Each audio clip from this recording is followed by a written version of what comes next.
Hello, everybody, and welcome to Asia's Return. Tonight we're playing a story. I'm really loopy today. I'm so tired. Okay, Yes, yeah, hi, it's tired me. too. Tired too. I learned bored on rush day and Saturday.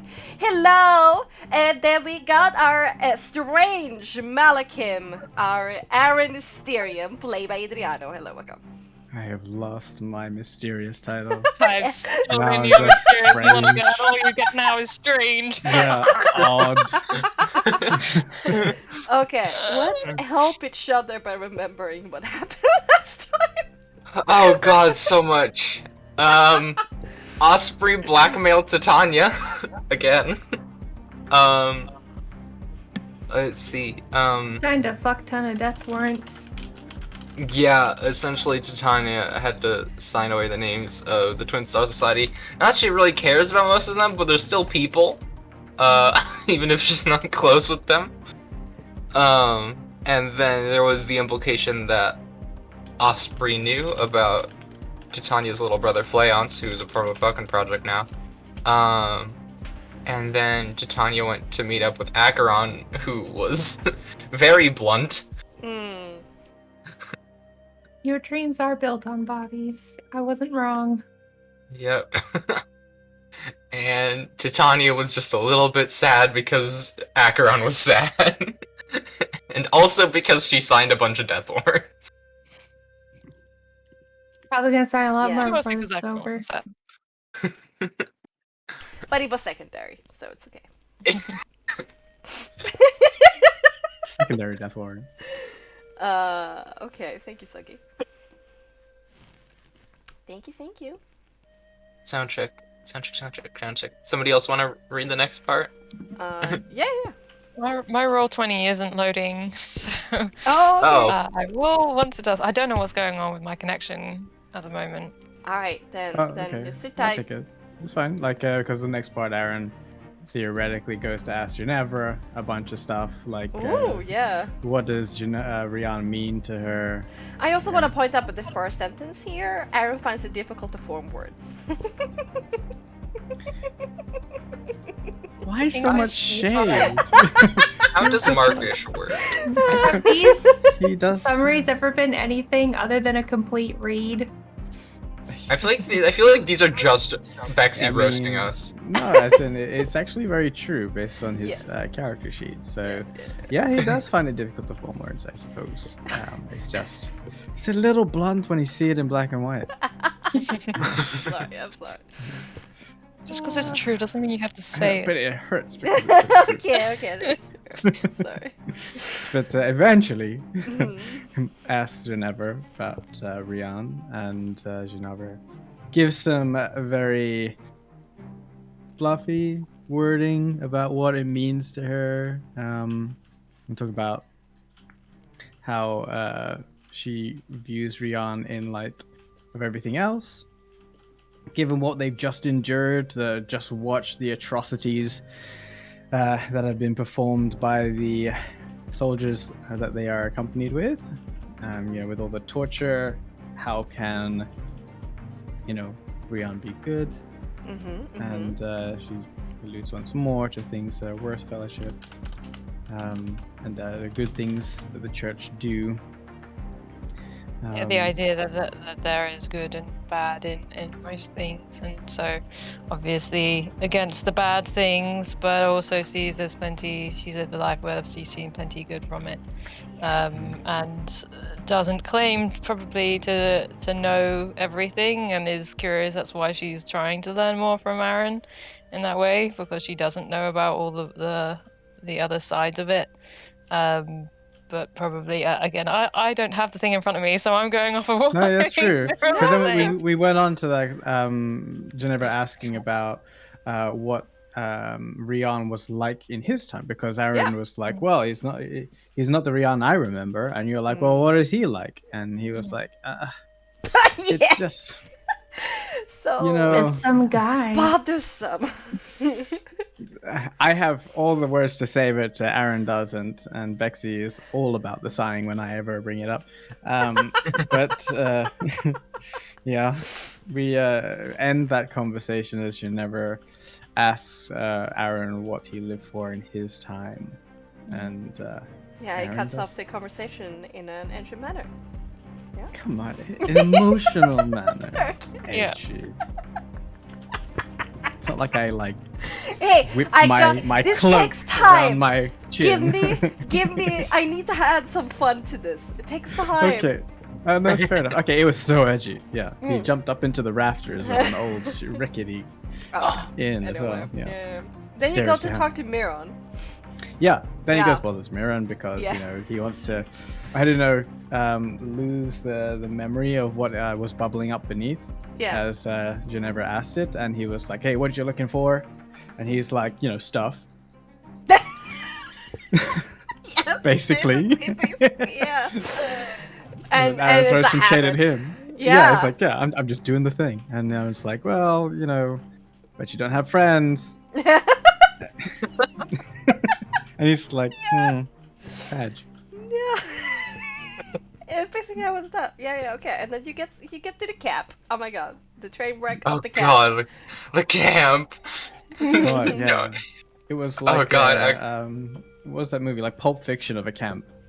Oh yeah. It was not that bad. With like many different stories of like significant events all happening at the same time. Yeah. This is very true. Okay, Akron was like, I'm gonna go be sad on my own Mm. because a lot of shit's happening. Like, a lot of shit has happened. Like, Yeah. a lot of shit has Yeah. happened in A the lot of last things couple weeks. happened. Almost an entire life falling apart.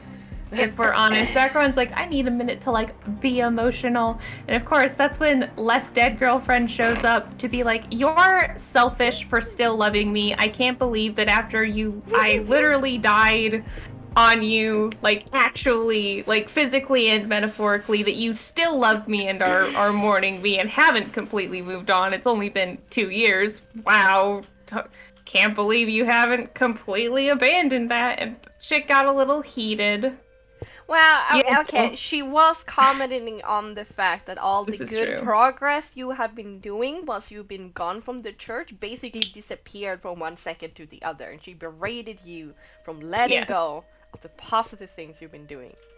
Yes. And Akron was like, yeah, well, you're still connected to me too, so pot meet kettle. There was a bit of an argument where it was basically just them shouting, I love you, but also go fuck yourself at each other for like a little bit. Yeah. Akron got a little spicy, Uh, said something they probably shouldn't have. And Medea really did tell them to go fuck himself yeah. and walked off in a dramatic fashion. Then they didn't fuck themselves, they fucked other things. Yeah. Well, Well, Told me to First move of all- on. First of all, we still have the the pen conversation. The floating What? town. The pen. Oh, the pen conversation. Yeah. The Yeah. the nerdiness exploded out of Titania. I love God. that conversation though. You're That was welcome. like one of Yeah. my favorite conversations. Let me try and explain magic to you in different forms. Yeah. With It was- physics it and was calculations and graphs. It was talking about how you cannot entirely prove that something will always be the same, but we operate under the assumption. Okay, whatever. Yeah. Yes. I'm also a nerd in real life, in case it wasn't clear. Yeah, Titania and Aaron had like their conversation because Titania's trying to identify what the fuck is going on with Aaron. Yeah. And yeah, I can't get over the wah wah wah wah wah that joke. And then the thank you for trying, which made me Oh yeah. my heart broke. Yeah. Yeah. With the different layers, yeah. It's You'll be pretty- given a very nice hair clip as well. Oh Yeah. yeah, I have the hair clip is mine now.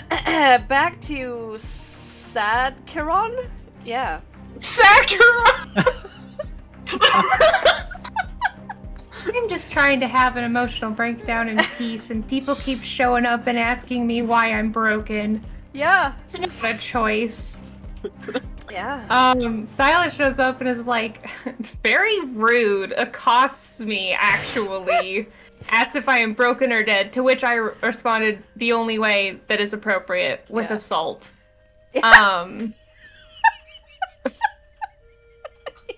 There's a little bit of a back and forth. Silas offers, like, hey, you want to find some emotional release. However, Acheron cannot kill nor drink with this man, so there really is only one option.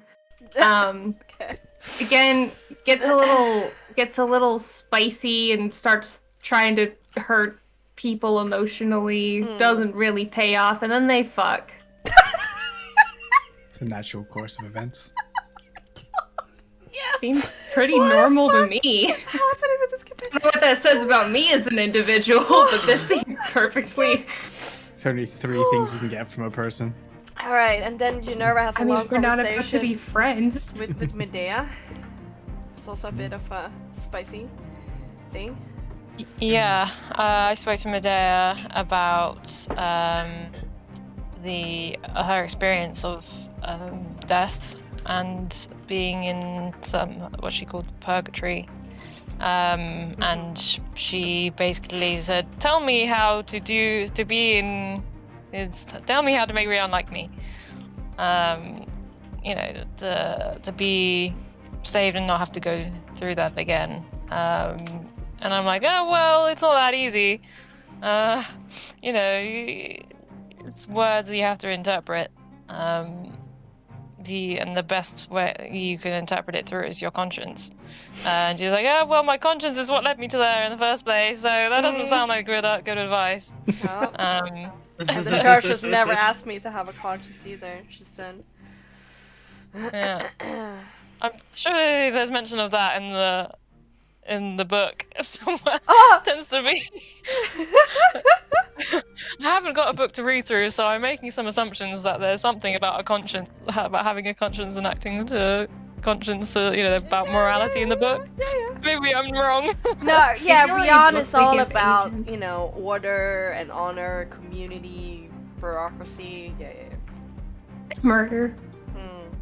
I mean, he is the god of warfare, so nowadays. But to say, I think the only books the agents have access to are the ones they're hit with. Okay. All right. And then Medea leaves the conversation with Minerva, also in a rather dramatic fashion, and she stumbles upon Acheron and Silas getting it on. Never back to interrupt me again. Yeah. It's not Barry White style, it is like pure carnal style. Yeah. Oh my So god. Yeah. Minerva It's not smooth enough. There are no heads, candles. No incense. downstream, since the area is occupied. She stumbles upon Aaron dancing on his own butt in water. She's a total creep and watches him for some time. There are way more complex feelings involved here, but I'm too lazy to write them down. It says. Yeah, I think that's a good summary. Oh Yeah. my god. It ends with Titania and Acheron meet up by the fire to console each other. They agree that the situation is fucked, but they are both glad that they're in it together. Yes. Mm-hmm. Very nice. Thank you all. Alright. Alright, though. Let's get into this. Uh-huh. Ooh. Get some nice nature going, shall we?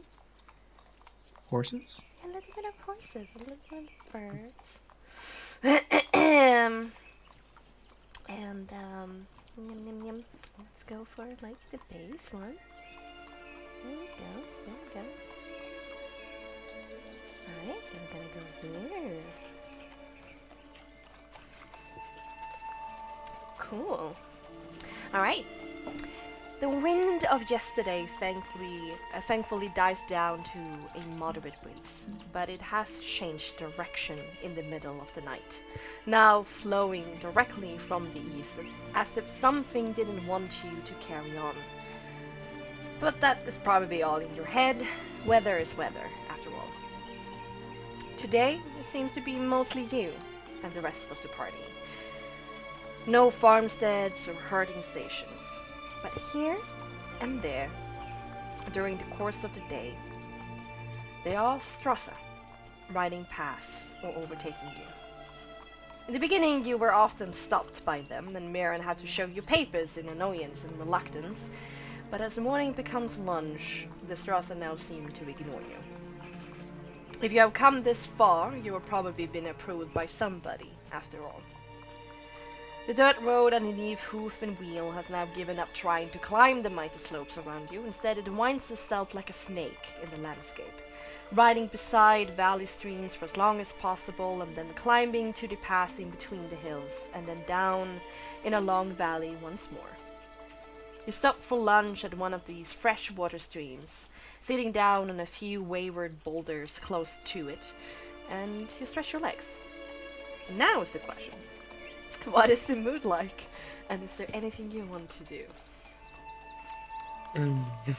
It's still pretty dark. Seems whatever happened last night did not do much in the end. Maybe a little bit. Little less like openly soul-sucking and more just incredibly walled off, I guess. Akron has made a point of writing very close to Miron the whole day. Alright, so in the front. Yeah. Somewhere around Miron and midday. It's no longer avoiding the agents, but specifically it's like keeping close to Miron, and we'll continue this keeping close to him in particular, like oddly close for them throughout lunch. Okay. Titania is very somber this morning, I think. Kind of just idly flipping the hair clip between her fingers, very deep in thought, looking a little bit lost. Doesn't really seem in the mood for talking or much of any of that. Aaron's more or less the same. Same in general. Probably being a little bit trepidatious at the lack of morale in the group. Just like probably worried about everyone to some extent. Okay, actually then, by lunch, somewhere in the middle of it, there's been a few glances coming from Miron towards Acheron.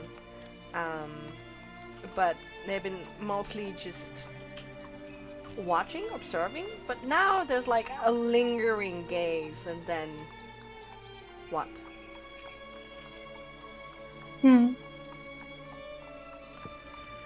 This is new behavior from you. What's your angle? What's going on? Paranoid.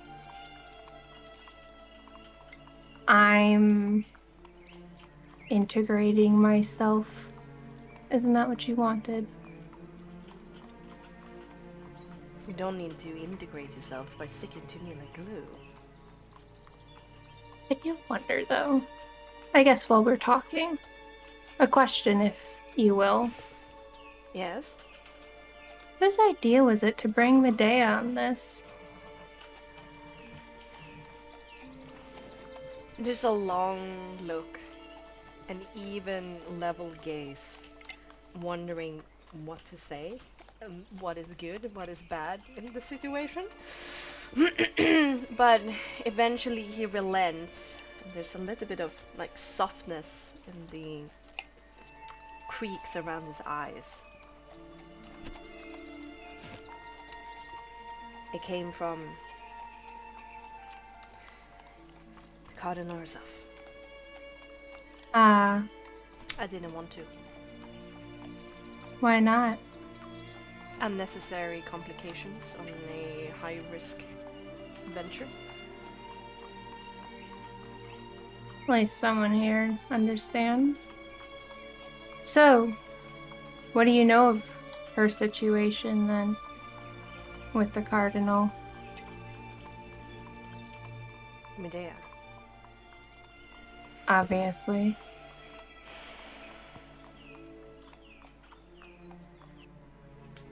She has gotten some interesting attention and a lot of leniency. But I expect that is because of you. And through you to Tanya. I was about to say, I doubt it was just me alone. Unless I have some sort of reputation I'm not aware of. No. You were a rogue element that was supposed to be eliminated. But then, from what I understand, you were useful in keeping the Candlex girls safe. For as long as the Cardinal wanted it.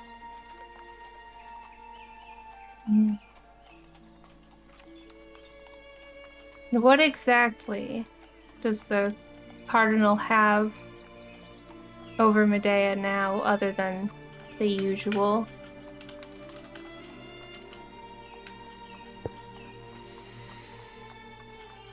Immediately after the treasonous event that you two staged, there was a kill order when the church noticed that you weren't dead.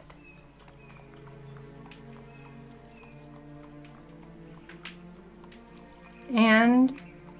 But in the time in between that kill order and you finding your way to Titania, from what I understand, Medea had a long private conversation with her eminence. Private as in you don't know, or private as in you won't tell me? I do not know all the secrets and all the private conversations her eminence has, Agent. Of course I don't. I doubt you know most of them. I hardly know any, and you know why. Aw. And you're so loyal. It's a virtue that I hold very dear. Your loyalty? Yes, it's the glue that keeps society together. That's so sweet.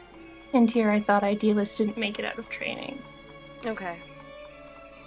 As your superior, Agent, dial down the sarcasm. It's not helping the morale of the party. Morale? There's a problem with morale? You took a bunch of people captive and subjected civilians to listening to torture, and you're surprised that they're upset. I'm not. Shocking. I have a very interesting specialization when it comes to agents. We are often very solitary creatures, as you know.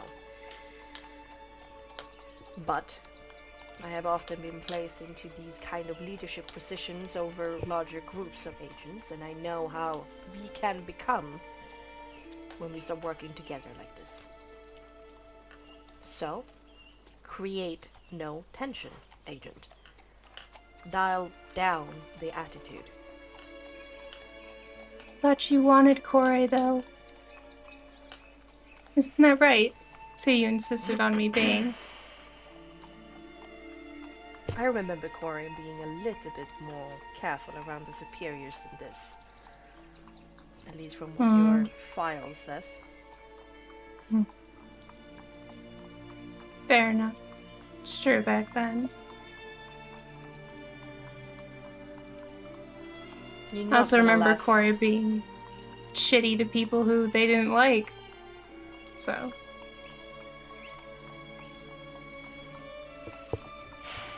A word of advice. Do not speak like this to Her Eminence. I would never. You're not Her Eminence, though. Are you? No, but she has empowered me in her stead. How does that make you feel? I'm not doing this. Eat your food.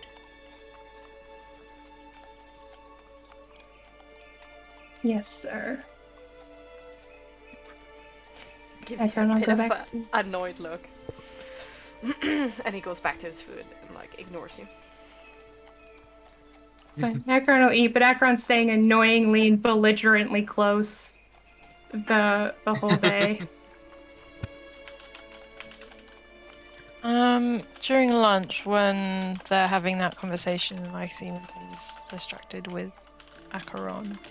I would like to approach Aaron if he's somewhere where I think I can have a conversation that's not going to be directly in earshot of literally everyone, or at least the agents. Yeah, he's probably making sure that Zelia gets enough food, and he's not necessarily being out of the way of everyone, but he's not actively putting himself in the middle of things either. So he's doing what he needs to do for long journeys and taking care of his buddy. Okay. Okay. Brush. So I'll go up to him. Brush. You keep her very well. I'm sure feels very lucky to have an owner like you who looks after her so passionately. I wanted to ask, would you know of or knew who a Stormlord could be in what your sense? previous life? Stormlord, as in some deity that could potentially be attributed to some sort of storms. Mm-hmm. Since the Stormlord was the specific moniker I was given, but I understand that the names we have now are likely to be different to those then. So if there were any that might be given such a name, we could understand there was such a connection.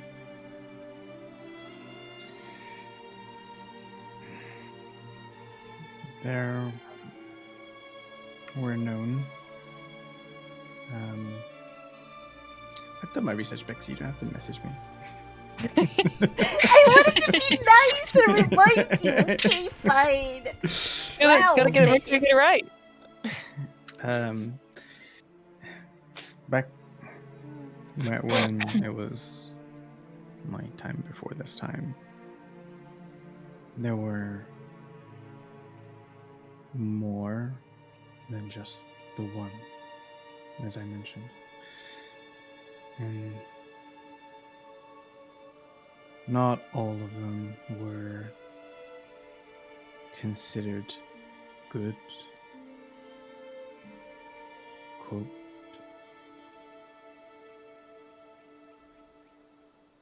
Not all of them were considered bad, but it was easier because each one was ruler of a certain thing. It wasn't one god that took care of everything, because things were still forming.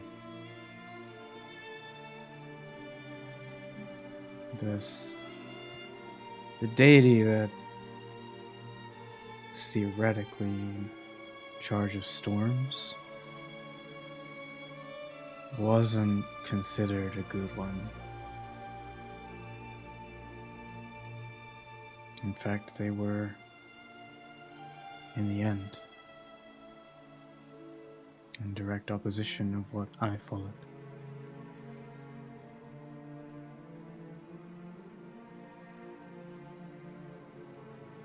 Was Their name was Galeen.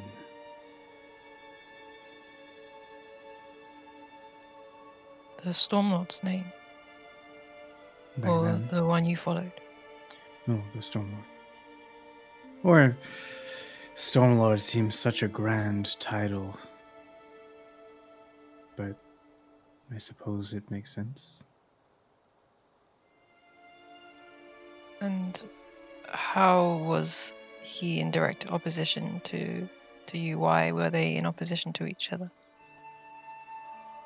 Or who you followed? They change, I guess. It's a little bit Uh, fluid. Yeah, gender fluid with the gods. They. They. Uh, Sorry, what was the question?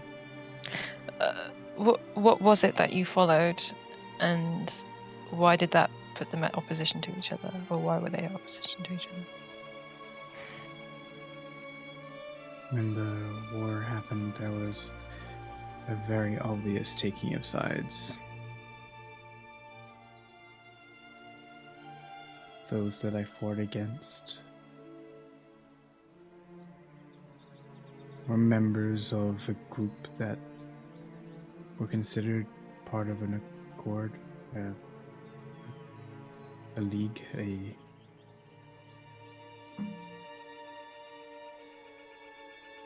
they had exception with the Celestial Conclave that I was a part of.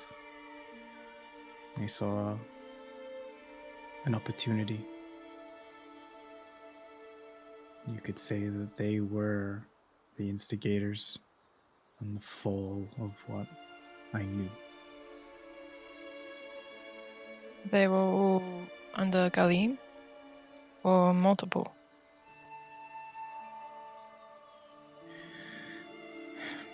Those that were less than reputable didn't necessarily follow a single one.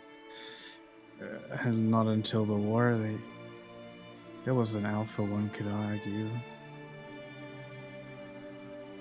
And I don't know what happened, but it was very clear that they followed when they chose, but when it came down to it, when it came to the war, it was very clear that the rest followed suit. And they followed an entity known as a Magnificus. Known as what? A Magnificus. I might need a spelling of that. That was a Magnufus. That was a being? The same vein as Galeen was, I suppose.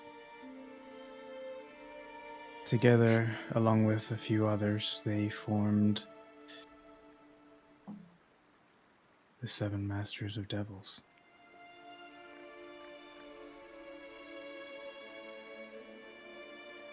And so does that mean the war was instigated not by the deities but by people, and the deities followed, or? I don't know if we have the time to go over that, or if I even want to think about that, but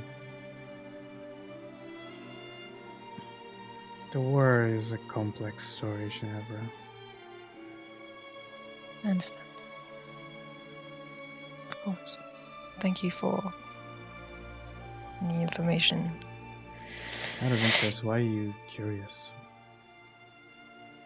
I was told that to show or prove that we worked for LeBlanc, in case we were somehow separated from the others, to say I respect the existence of the Stormlord, and so I wondered what that might mean, and looks like it's not good, unfortunately, as I feared. If it is the same entity as this Galim.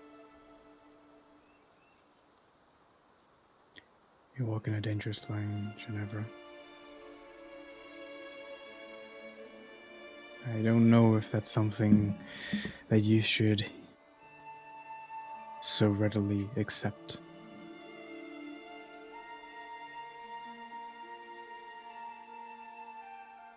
Except what? Which part? That you follow the Stormlord. Well, it's more a thing to say, to show their position. I'm not saying it's one that I take, but it's clearly the focus of LeBlanc is a key part of her plans in the Raven Moors area. And I imagine it's what the Raven Moors are focused on. Maybe the artifact is something linked to this Stormlord. I don't know, but whatever it is, however it manifests, I don't like it. I want to be clear. I only am giving you information on what I knew back then. Whether it's factual or not, or the name Stormlord is used for another nowadays. Naming conventions seem to be vastly different. But if it's anything to do with that of a deity that was once associated by the Seven Masters of Devils, and you want to come off as some sort of do-gooder for Rion, you're gonna have to work on your evil side, Ginevra. If you want to pull it off.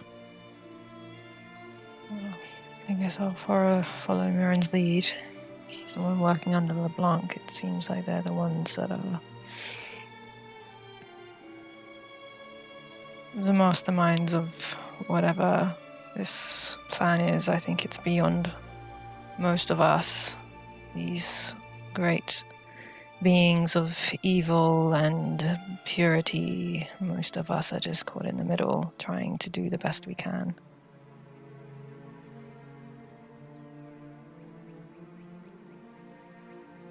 Is there something else you wanted? I'm sorry for speaking harshly the other day.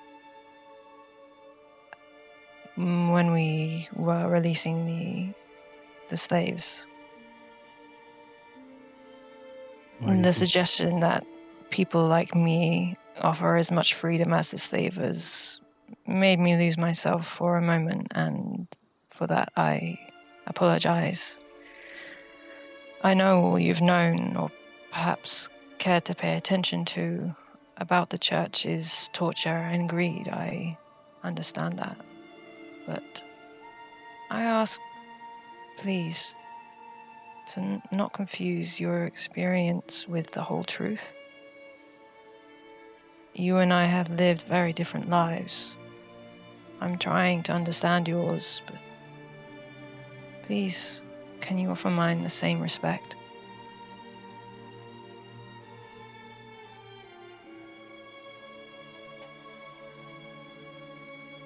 Hey, you confuse me, Ginevra. I don't know what it is about you, but it doesn't feel like you follow Rion at all. What makes you say that? You're too good for him.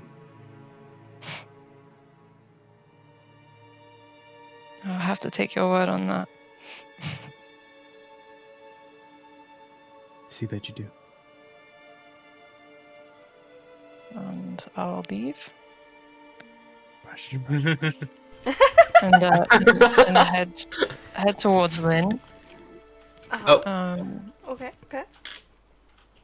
I'm not gonna speak out loud this time. I think I have a hat, because I'm pretty sure I decided to get a hat when we knew that the priests were being targeted. So Yeah, that well, you could have asked for a hat when Meulen did that supply run. Yeah. Yeah. Yeah. It's fine. You have a hat. In the same vein, I don't remember when Titania got gloves, but Titania does have gloves for her soul mark. Okay. I don't remember if it was the initial supply run back in Oakhart or if it was the current supply run, but it was one of the two. Okay. Yeah. You have gloves. It may be a thin defense, but it's better than nothing. Yeah. Yeah. And it's fairly inconspicuous. True. True. But yeah. I will use message whilst going over to the water, the stream, and kind of running my hands through the stream as I'm kind of tend to do, but targeting at Lynn. Mm-hmm. What am I going to say? How am I going to phrase this? Bad news. Unfortunately, but useful.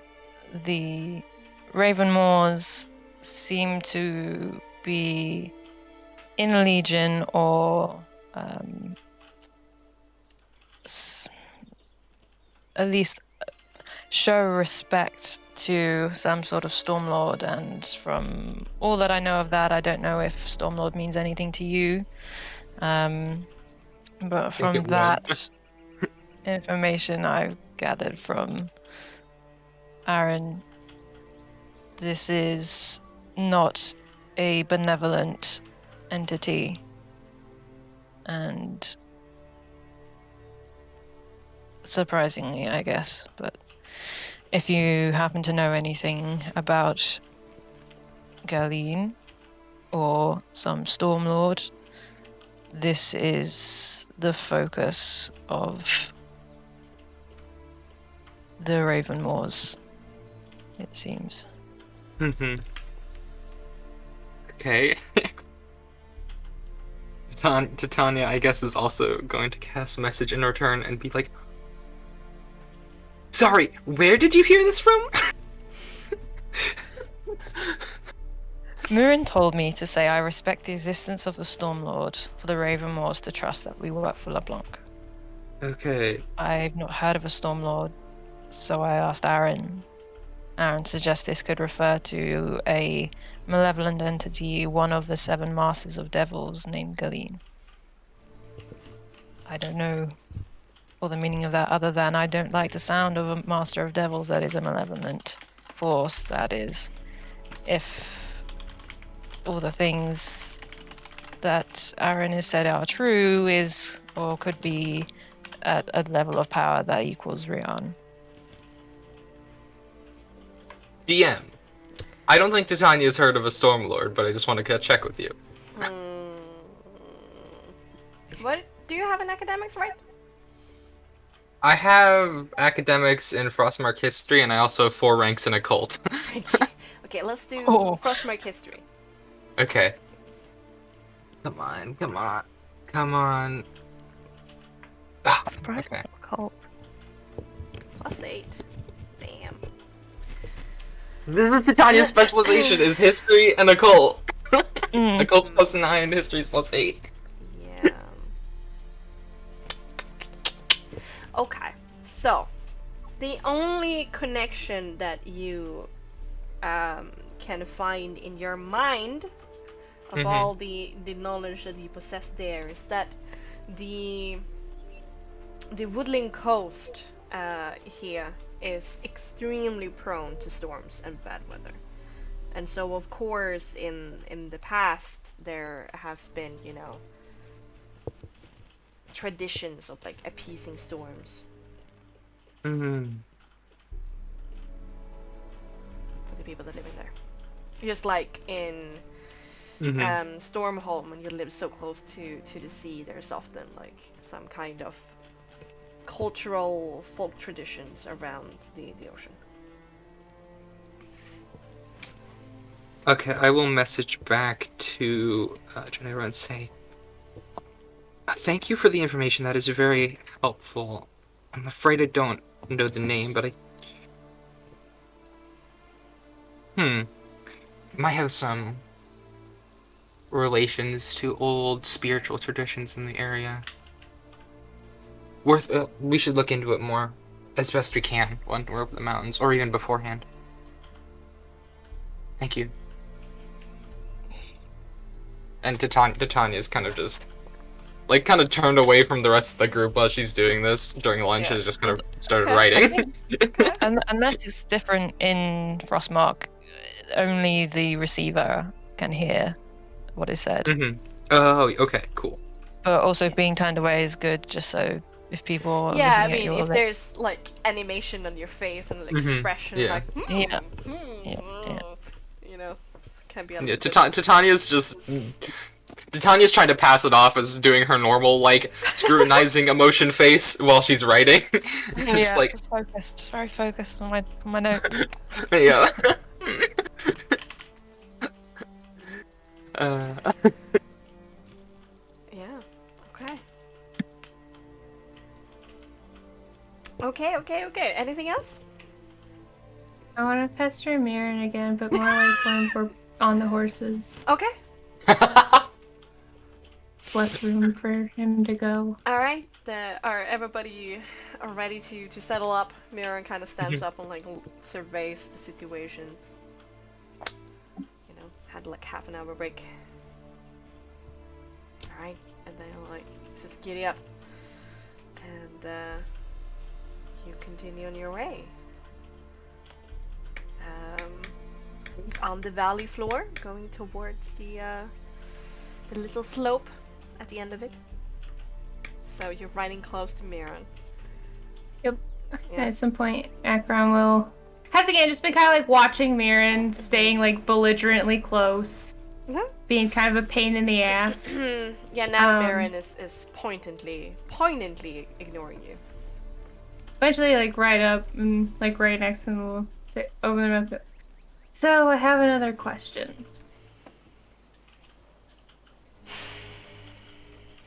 What's LeBlanc's play? This whole Ravenmoor situation doesn't seem very, I don't know, holy to be messing with rocks that are devil artifacts or whatever the fucking situation is. Allying herself with those holders of that. Is this a secret ploy to take them down and get the credit?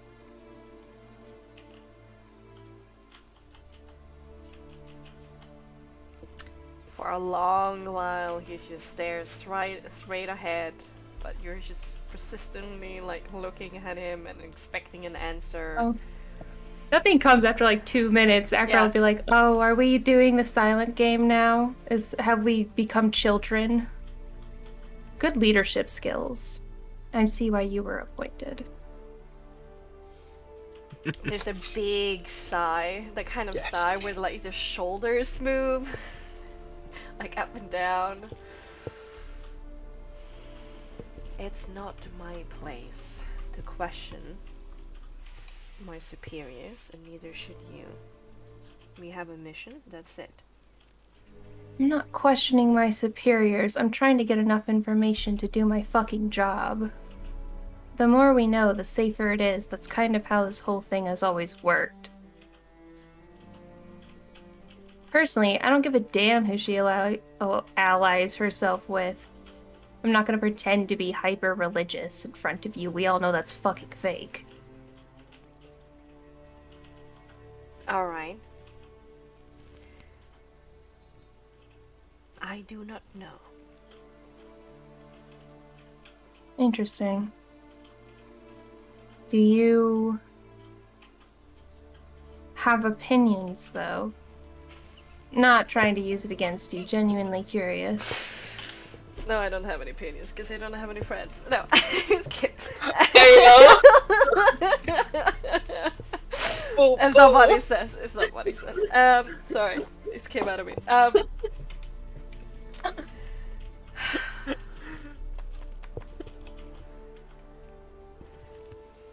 Wait, what was the question again? Do you Got lost. do you have any opinions on it? Right.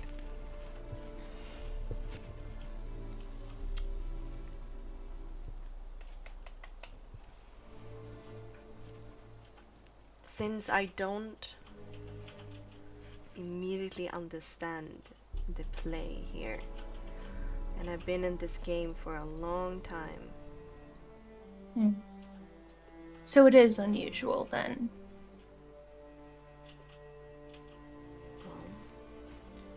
Her eminence is unusual. Say that again. I mean, I'm just trying to come at it from... I don't know what is your typical function as an agent? I have become a bit of a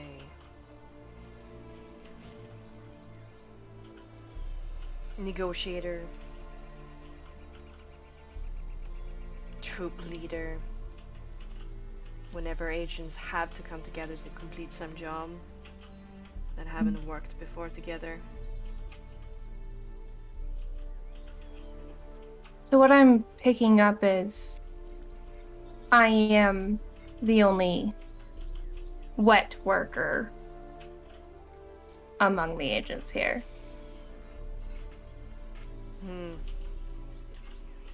Silas has done his brunt work before he got into the bodyguard business. Osprey Sorry, go ahead. Osprey is not shy of blood. But neither of them primarily did political assassinations, did they? Medea started down that line a little bit. Well, that makes sense. She's the one that set up all my jobs. Well, the majority of them anyway. I know. So, looking at this from my perspective, politically rather than religiously, doesn't make a lot of sense. The land's too far away. It's under a different cardinal. Well, it was. So unless she's... The only way I can see this working, agent to agent, of course, is if she's trying to gain power over Lumina for some reason. I don't know why she would. Oldwood's not her stomping grounds, not her turf. She has her lands, she's good at what she does, unless she's fallen out of favor for some reason, or there's a reason to vie for new power. Politically, I don't see any advantage to spending resources in this way. Not even for Titania. Let's be honest here. I mean, she's working with the Ravenmoors before Titania took this job, I'm guessing, so I doubt it's simply for her sake, and even if it is, not to doubt her eminence. I'm not sure Titania's worth the trouble of allying herself with a foreign political body to get her back. She could have kidnapped her, could have done the family thing separately. Takes all of your words in and kind of still has that even gaze, but there's a little bit of like a ponderous kind of wandering stare as he looks into the landscape and consider your words. And then he kind of moves his head back and forth a little bit like he's considering things.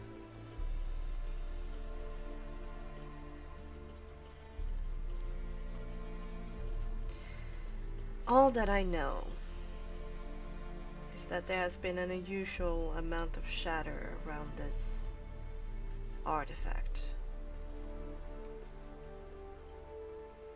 Have you heard the reports of the dark Straza-like soldiers who can summon shadows or do some kind of dark magic?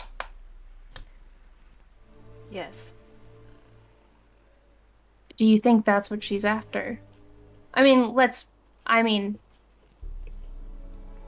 done annoying you, clearly, for the moment. I genuinely want to talk to you as agents. I think you have as annoying as your... definitely less annoying right now than you were at lunch.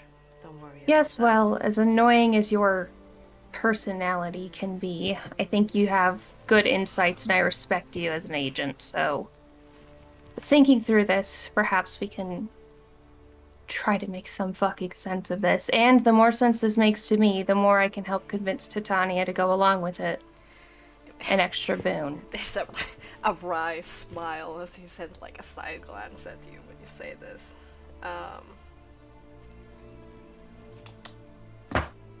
So, we all know, you and I both know how these soul marks work. Correct? working with the Falcon project that has been included into my education, you could say. So we know that they can be put on theoretically anyone. From what I understand, you'd still need some talent to wield it correctly. To wield it correctly, yes. However, if what's happening is some kind of magic soldier creation, either they're finding ways to train people to wield some version of this. Perhaps they're being controlled by the, I don't know if the Blackbirds are entirely involved, but by the strange women with the marks. Alternatively, we know that the Queen of Oldwood wants to have a summer campaign against the Raven Wars.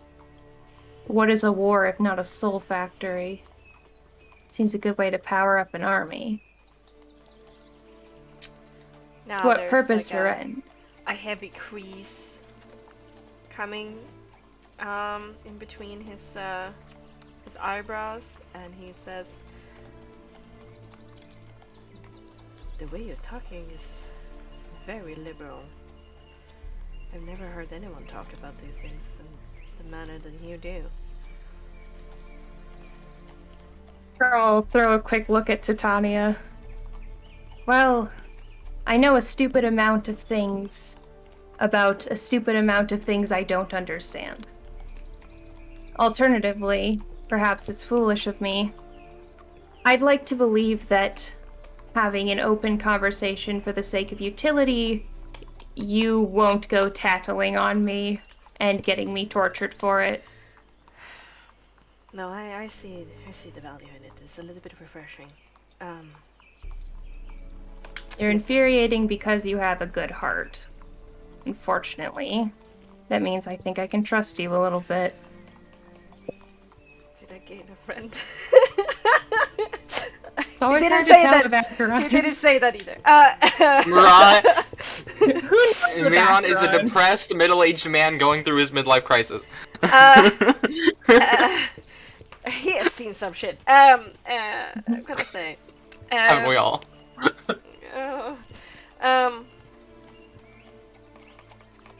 Listen.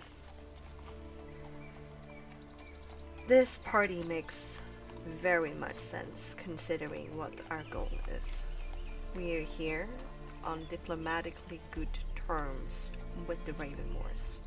For what end LeBlanc, Her Eminence, have created this situation, I do not know. But we have a leader of this whole group that is trained in diplomacy and negotiations. We have a bodyguard. We have a psychologically used warfare tool in Medea against you and Titania. And then we got some grunts with us who use his body shields. And then Osprey, well, she can come in handy, considering the toolkit she's packing. We are here to find out more about this artifact, so the church knows what to do about it. And for what end, again, I do not know, but if you want to have a conversation with the Ravenmoors, Osprey and Titania, that can be arranged, and that information will eventually flow into the ear of Her Eminence, and what she will do with it, well, that's up to her. The information that Osprey and Titania want to have a conversation with them? Or the information gained from that conversation? Sorry, which one? We'll get back to Her Eminence. I'm confused. The information from the conversation. If anything fruitful comes from it. The Ravenmoors haven't. They accept our presence, but it's very tenuous. So it's not good terms then. The keyword here is accept.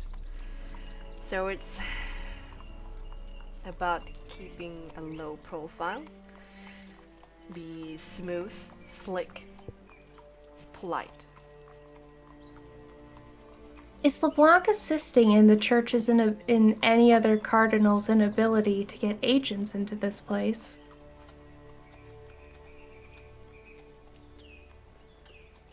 Who better to hunt agents than agents? Squints his eyes a little bit and he says, I have no idea about that. And I don't like the sound of it. Not to be rude, but it makes perfect sense to me. After all, I did have my fair share of jobs that were, in fact, hunting down, well, what I became, essentially. They teach us how to do it. We can hunt down our own better than anyone else.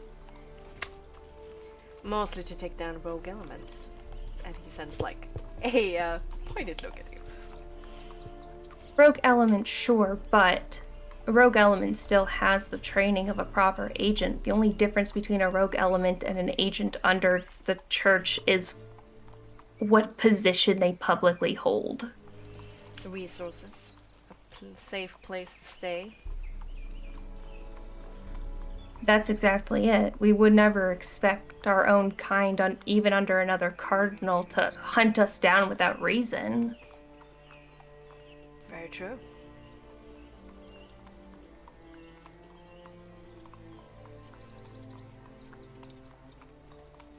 I'm looking for answers. Anything I can give to Tanya to hold on to. As you can notice, I think she...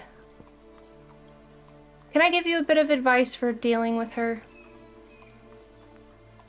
I'm all ears.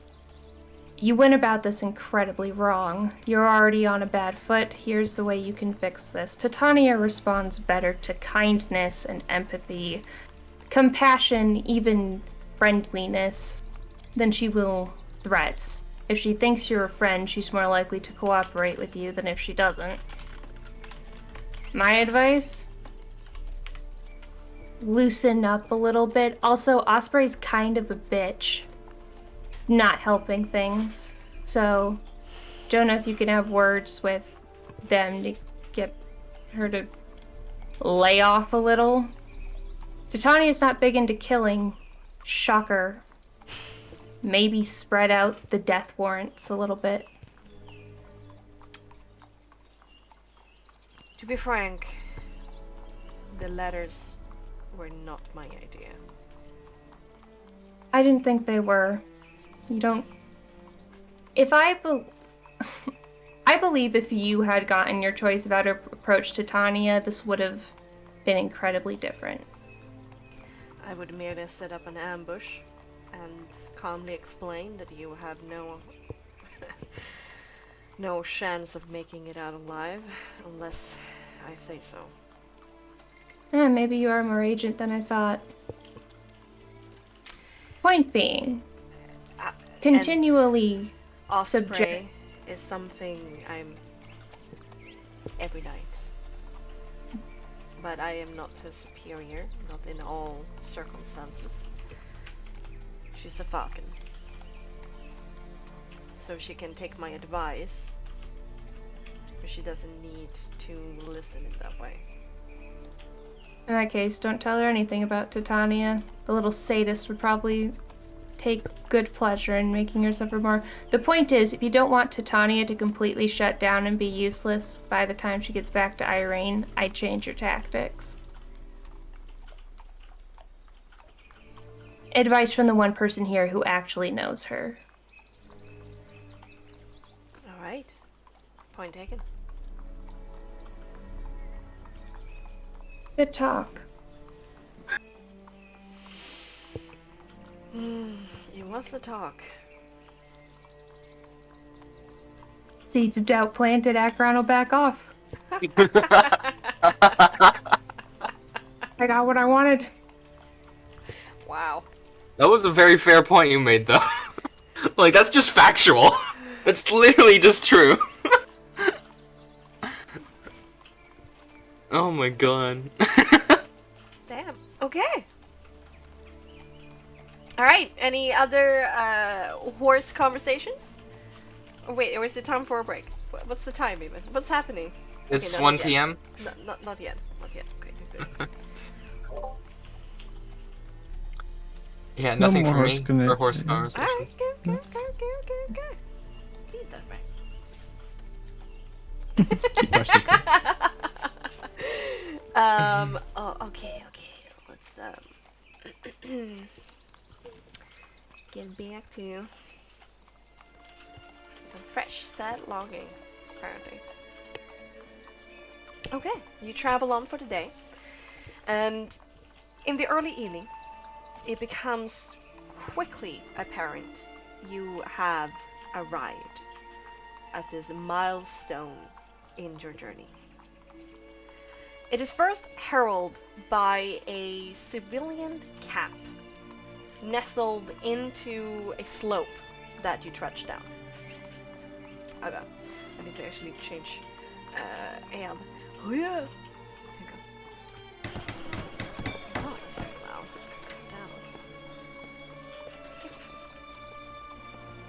Down. Many tree has been cleared. Temporary wooden buildings and tents have been raised, but you can also spot the signs of permanent buildings as well. Seems to be a trading post village, probably situated here before it was invaded by what you can only describe as a tent town. The sound of animals, production, and humans are loud and clear, and it seems to be about 100 to 150 people that have made their residence here. Furthermore, the side of the main road a bit down from where you are is crammed with people. Merchants, traders, peasants, old and young, women, man and other, affluent, poor and middle class. Further down, riding towards you is a small contingent of Strasa, protecting some kind of scribe-like person in the middle. The Strasa group immediately gets accosted by dozens of voices that once begs and demands. The traffic stop infuriates one of the Strasa, whom raises a leg and kicks a woman into the ditch with an accompanying sound of a yelp. Then the Strasa barks loudly to let them pass, voice laced clearly with frustration. The crowd does pass from them, in fear for bodily harm, but not afraid enough to let the Strasa know exactly what they think in a very colorful language. Then your attention is stolen from that commotion, as the crowd now sees you as their next prey and opportunity. A dozen hands trying to reach out and touch you, stop you. A dozen voices trying to reach your ears and make you listen. Money. Talk to the Commander Cardet. We need this. Family. Lost livelihoods. Talk to the Queen. Help me. Help me. Help me. Help me. It's simply overwhelming. Meulen tries his best, barks at them to stay away, in kind of the same manner as the Strasa. And then he looks over his shoulder and gives Ginevra a warning look.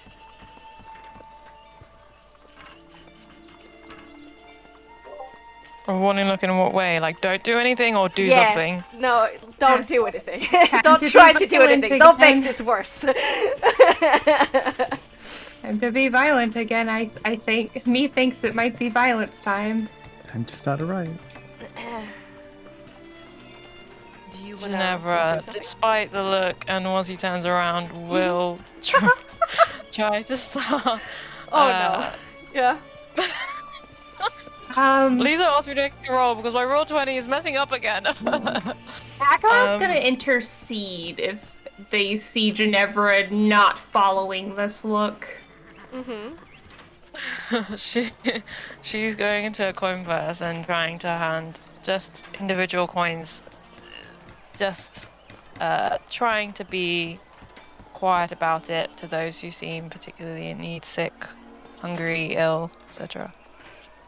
Yeah, Akron's definitely intervening in that one. Yeah. I mean, as soon as you start pulling for a coin purse, they are gonna swarm you to the point that your horse might get extremely nervous. So let's roll an animal handling here with presence. I can't roll anything.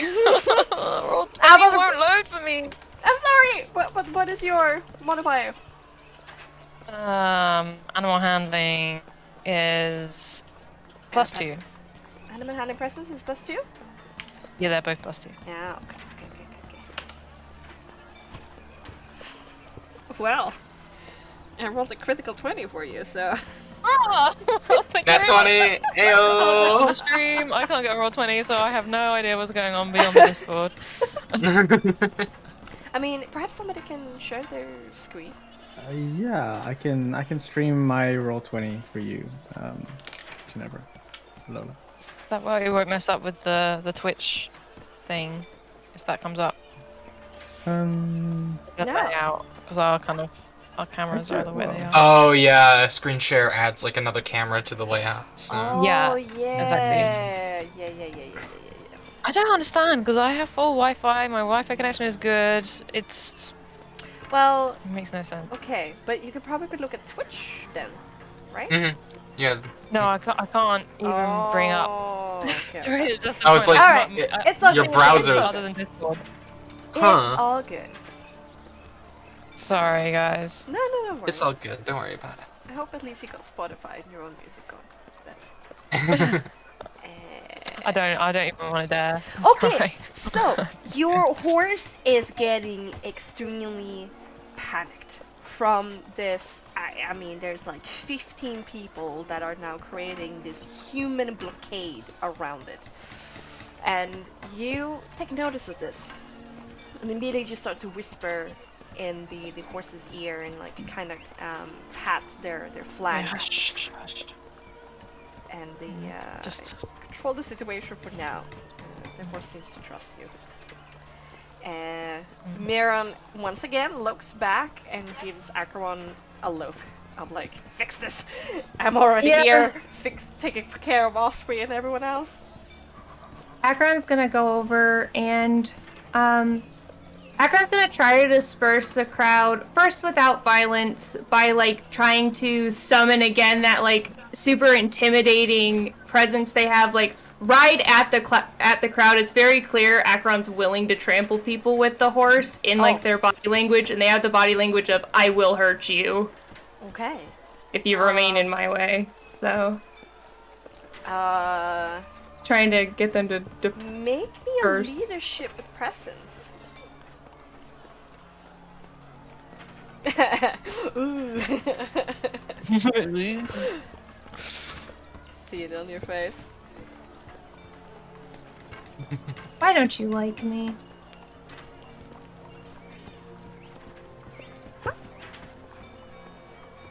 Oh, now my roll 20 is stacking up. What did you roll? No, I think. Oh, okay, mine. Roll 20 server just rebooted. Oh, okay. Okay. I rolled a 5. You rolled a 5. Five. If I have to hurt people, it'd be like that. Okay. They ain't listening on you, and you're gonna trample somebody. You're gonna trample a bitch. Okay.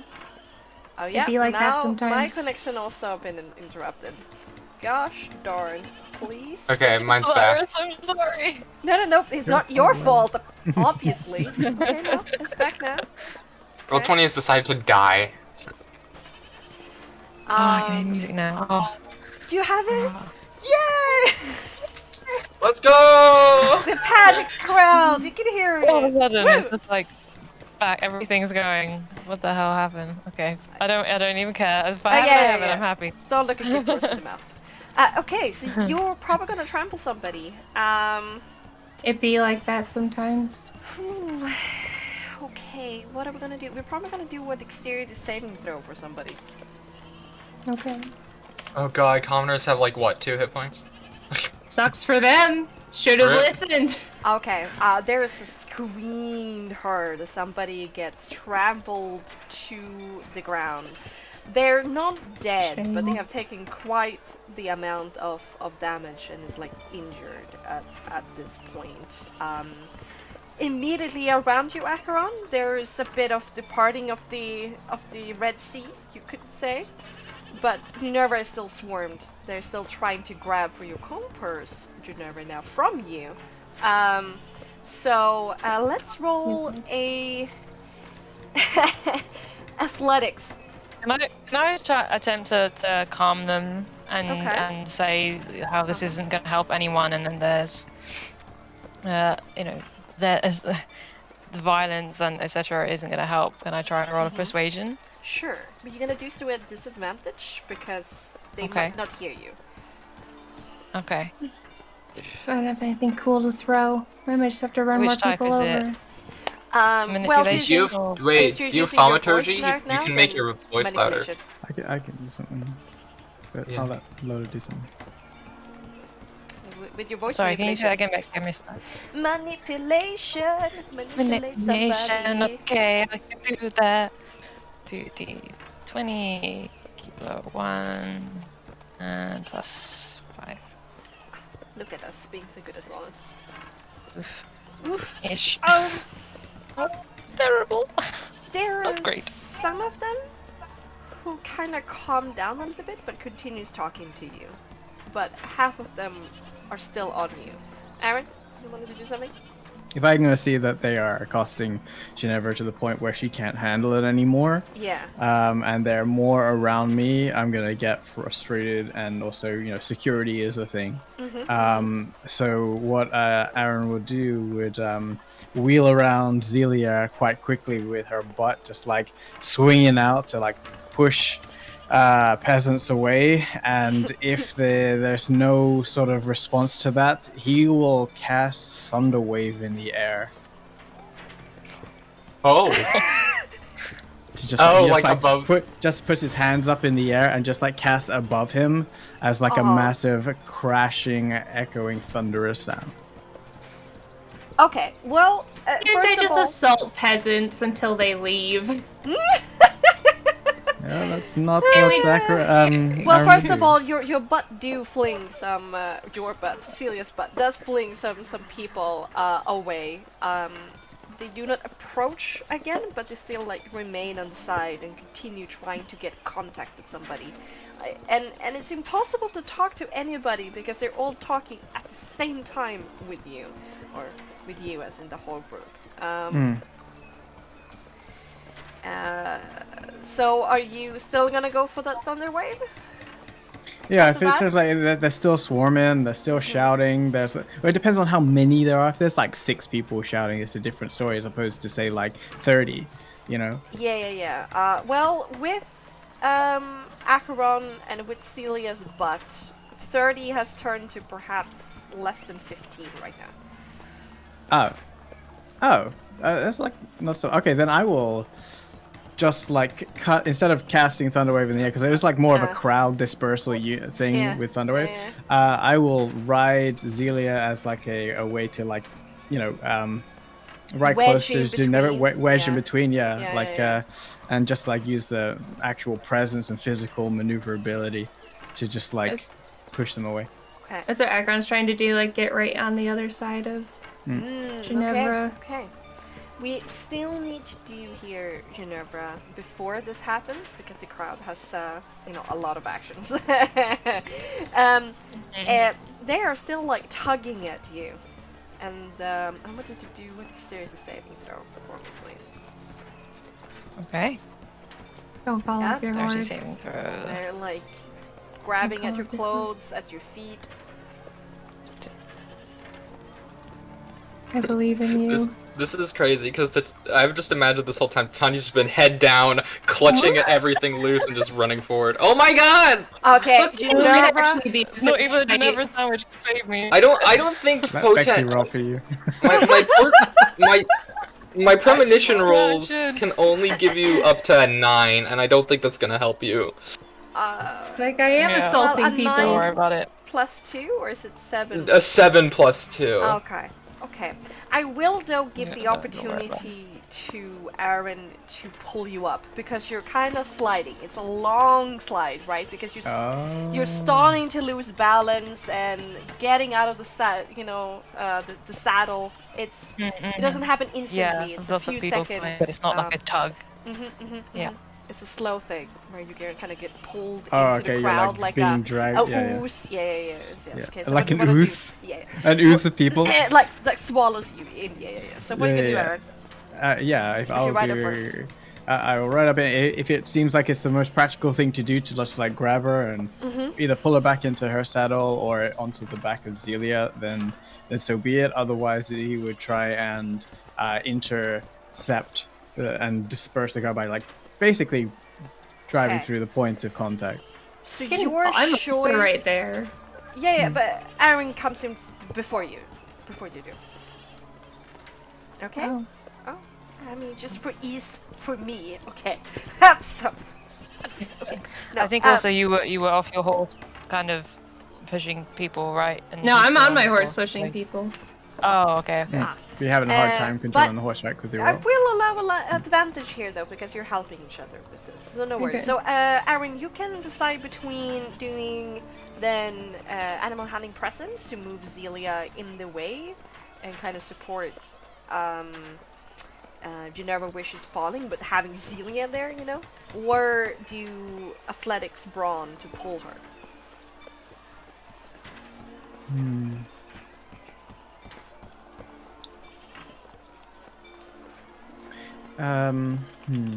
I think he would probably do animal handling, even though it's like a worse role. Taking her off her horse and then basically losing a horse seems like the less practical thing to do, and he's more confident in Zelia's abilities as well. But so money. At advantage, whatever you do, because presence animal handling. yes. Because Acheron is there to back you up. Yeah, we're doing some butt maneuvers. That one. Yeah, that's gonna be enough. And since you kinda enclose Ginevra on both sides, that both stops the crowd from reaching her, and Ginevra giving out coins. So you need to subtract some of your coin. Yeah, how from much? How generous are you feeling? I was trying to give out gold, but I'm not sure how much I would have been able to hand out in all of this happening. Gold? Yeah. Apparently. Let's see. 6. You're able to do. Okay. Acheron, if looks could kill, you would be dead. Yeah. Like- Aaron is looking at Ginevra as well, like, you foolish little girl, kind of thing. Like, Titania isn't even a part of this interaction. She's up ahead with Miran. oh, what's going on back there? Acheron's like actually seething. And just Ginevra is unfazed by both of their disapproving looks, and and it looks angry at the whole situation. These people being left here like this. Acheron is gonna speak. Ginevra, are you fucking stupid? Are you fucking insane? In What what do these people deserve? You hitting them I'm over. insane. You were She moves starting forward. a fucking riot. Acheron's staying right next to you now. You can't be trusted in this environment. I'm fucking insane. You were starting a literal riot. Do you not think people are gonna get hurt in that, including these people that have yourself? nothing. Can you blame them? No. Would you not do the same if you were in this position? Don't forget, I grew up in this position. Wouldn't you have done I the same? am from these people. No, well, yes, but the difference is people were going could to have get been hurt that person. anyways. And you could have been killed, which would have been really unfortunate for us. So could have they. Why does my life matter more than theirs? Because it does in this case. Unfortunately, you're a priestess of Rihanna and you're part of this mission, and that means that your life is more valuable than some fucking peasant. Sorry, I don't like it either, but guess what? It's true. That's the way the world works. This is what you signed up for when you joined this church. So guess what? Act like it. I have the means to give them what they need. That's all I'm You are doing. starting a riot. You're putting see not a just riot. yourself in. What the All fuck they did want you is call money. that? All they want is food. Enough. We're losing time. We can't help these people here, Ginevra. I've done what I can. My conscience is clear. I'm sure it is. Alright. And sullenly, you pressure through the crowd by having 3 horses kind of walking together. You know, like a unified turtle formation, you could say. And eventually, you get past the crowd and this tent village. And with that, we are gonna go for a quick break. Woo! Wow! I love the roleplay there. It was so good. They're never swearing. Wow! We really bring it out of her, huh? Well, I think Wow. Akron does. To be fair, the 3 of us are very upsetting. Yeah, certain Okay. situations are gonna trigger those buttons. Yeah. I am not an easy Akron's not an easy person to love or get along with.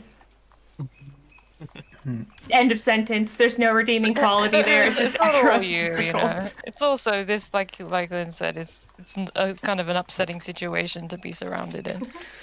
Yeah. The adrenaline's pumping, like you're still a Yeah. little bit in shock and nerves, yeah. Yeah, Yeah. Titania there was like literally head down in shame, but just trying to avoid going into an anxiety attack and just forward, push, you know. Fireball. And these things are wrong. I don't mean, care how we- big the room is. I cast fireball. I don't care how many civilians there are.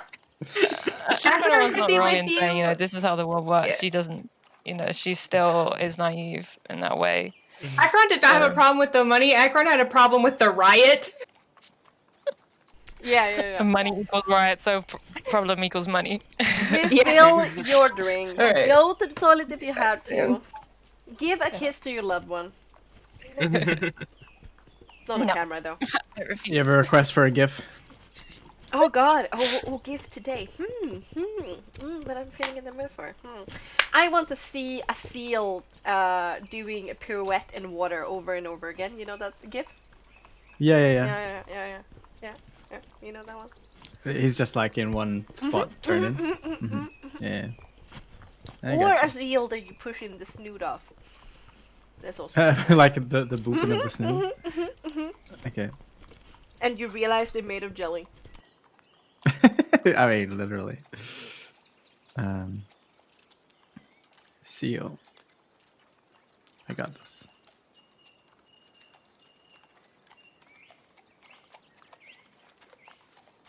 This is wholly unnecessary, and I love it. Oh god.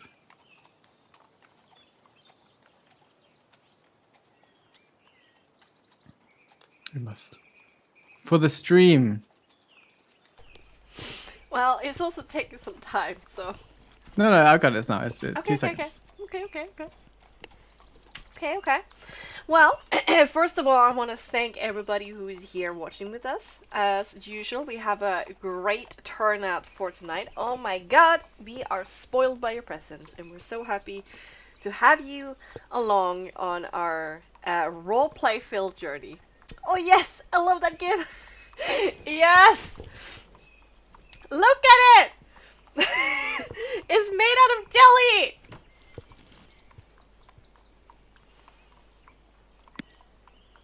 I think it's made out of seal. Oh god, I love that gift. Ah, Good shit tonight. yeah. You Excited came- Akron finally got to sound intelligent for once. I came for who? Who am I coming for this No, time? you guys came turned up for some That is for it. some spice. It'd be like that.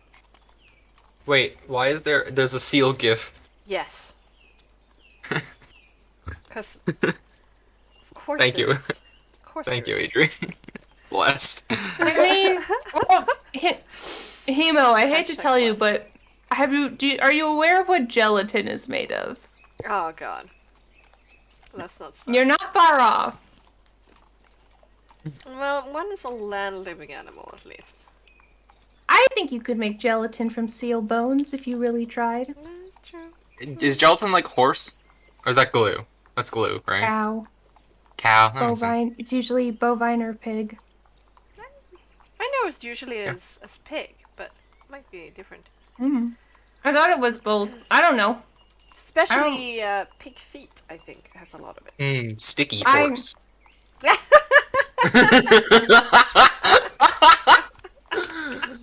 Cause horse glue. Okay, let's go down. Ajax, your face. You are You're so cursed. Sometimes That's I in forget the name, how don't cursed wear it you out. are. Like We were up until like 2 a.m. last night. How do you forget these things? I don't. Listen, there's a very fine line between us chanting the All Stars, but it's just the and they don't stop coming Stop over coming. and over from the whole song, and you being like, sticky horse. These are the ends of the spectrum. I gotta agree with it. I gotta agree, actually. One is quirky, the other one is questionable. Okay, but listen, stop being quirky after the 5th time we chanted the song in a row. Well, the years start coming, they don't stop coming, and they don't stop. And that's They just don't it. stop That's the coming, whole and they thing don't for stop the- coming, and they don't stop coming, and they don't stop coming, and they don't stop coming, and they. Oh no. Okay. Yeah, In that case- sounds like 2 a.m. humor. I mean, it's funny to me now. It's just, it's a, you don't chant All Stars, but it's just, and they don't stop coming, vocoded to the tune of the song, like regularly. It's a great I'm- substitute for a will to live. I'm just so tired. Okay. I had to call in sick to rehearsal today because I just. Ugh. Yeah. Just raw fatigue. Like, I don't even think I'm actually ill. I'm just tired to hell and back. That's good. You take care of yourself. Mental health day. And also, No, tabletop RPGs. it can just be general health. Mental health is a myth. I don't believe it exists. I've never seen it.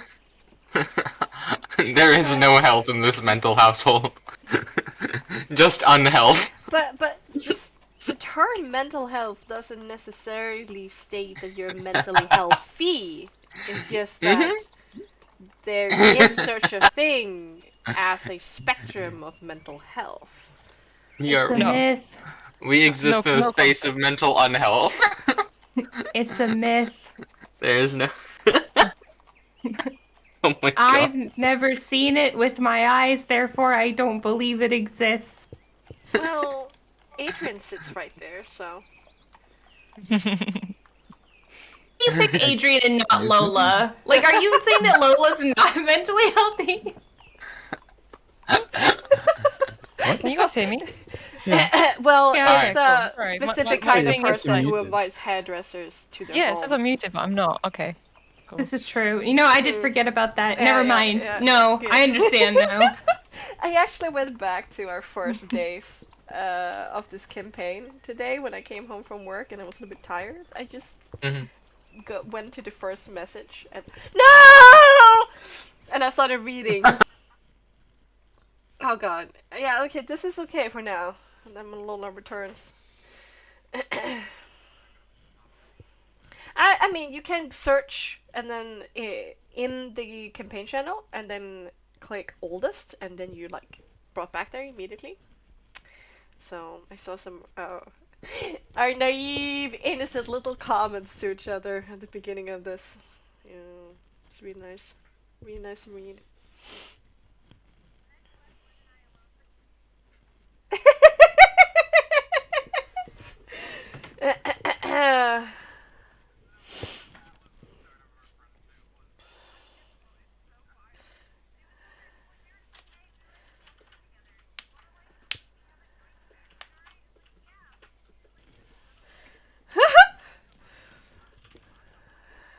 Oh god.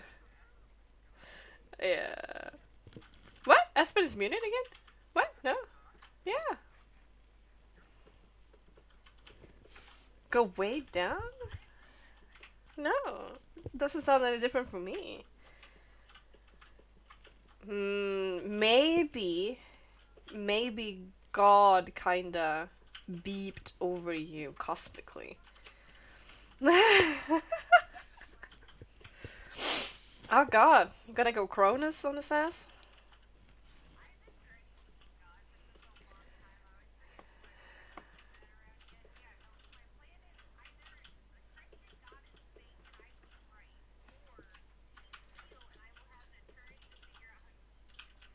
Oh wait, it's probably the mixer, right? Wait. It's because I'm over here. They can only hear me. Ah, that makes sense. Yeah, yeah, yeah. Whoa.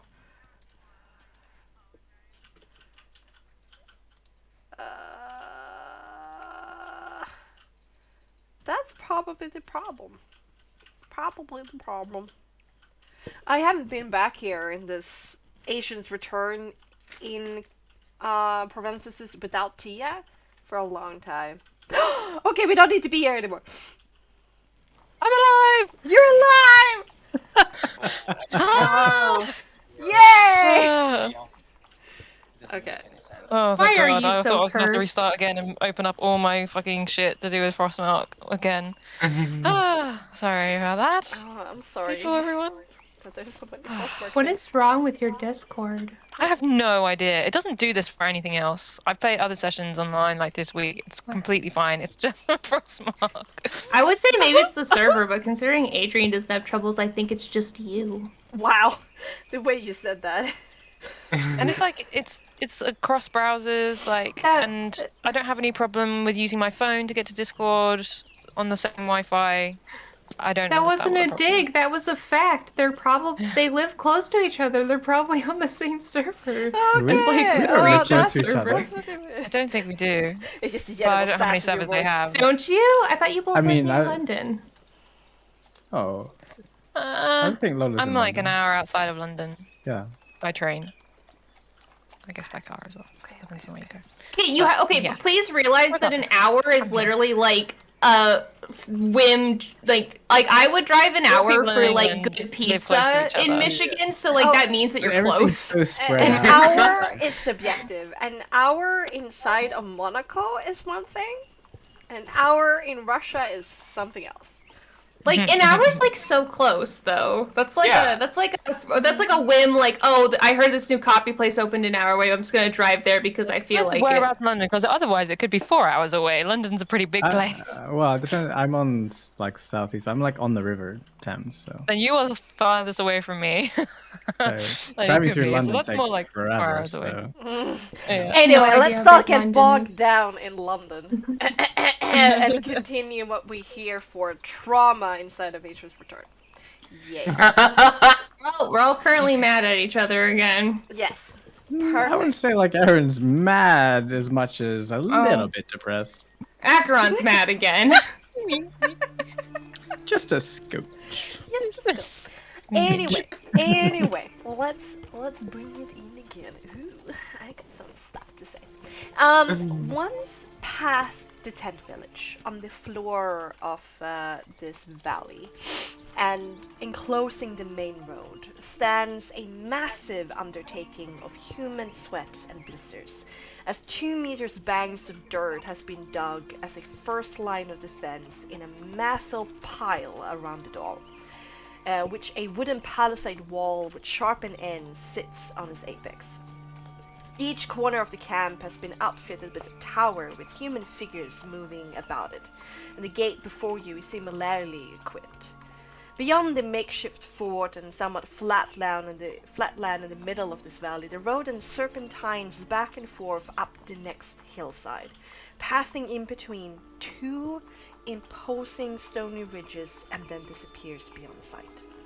At the point the road straightens out, before this point, however, there are 2 massive square towers on each side of the road, with many a hole for archers and crossbowmen to rain death from above with.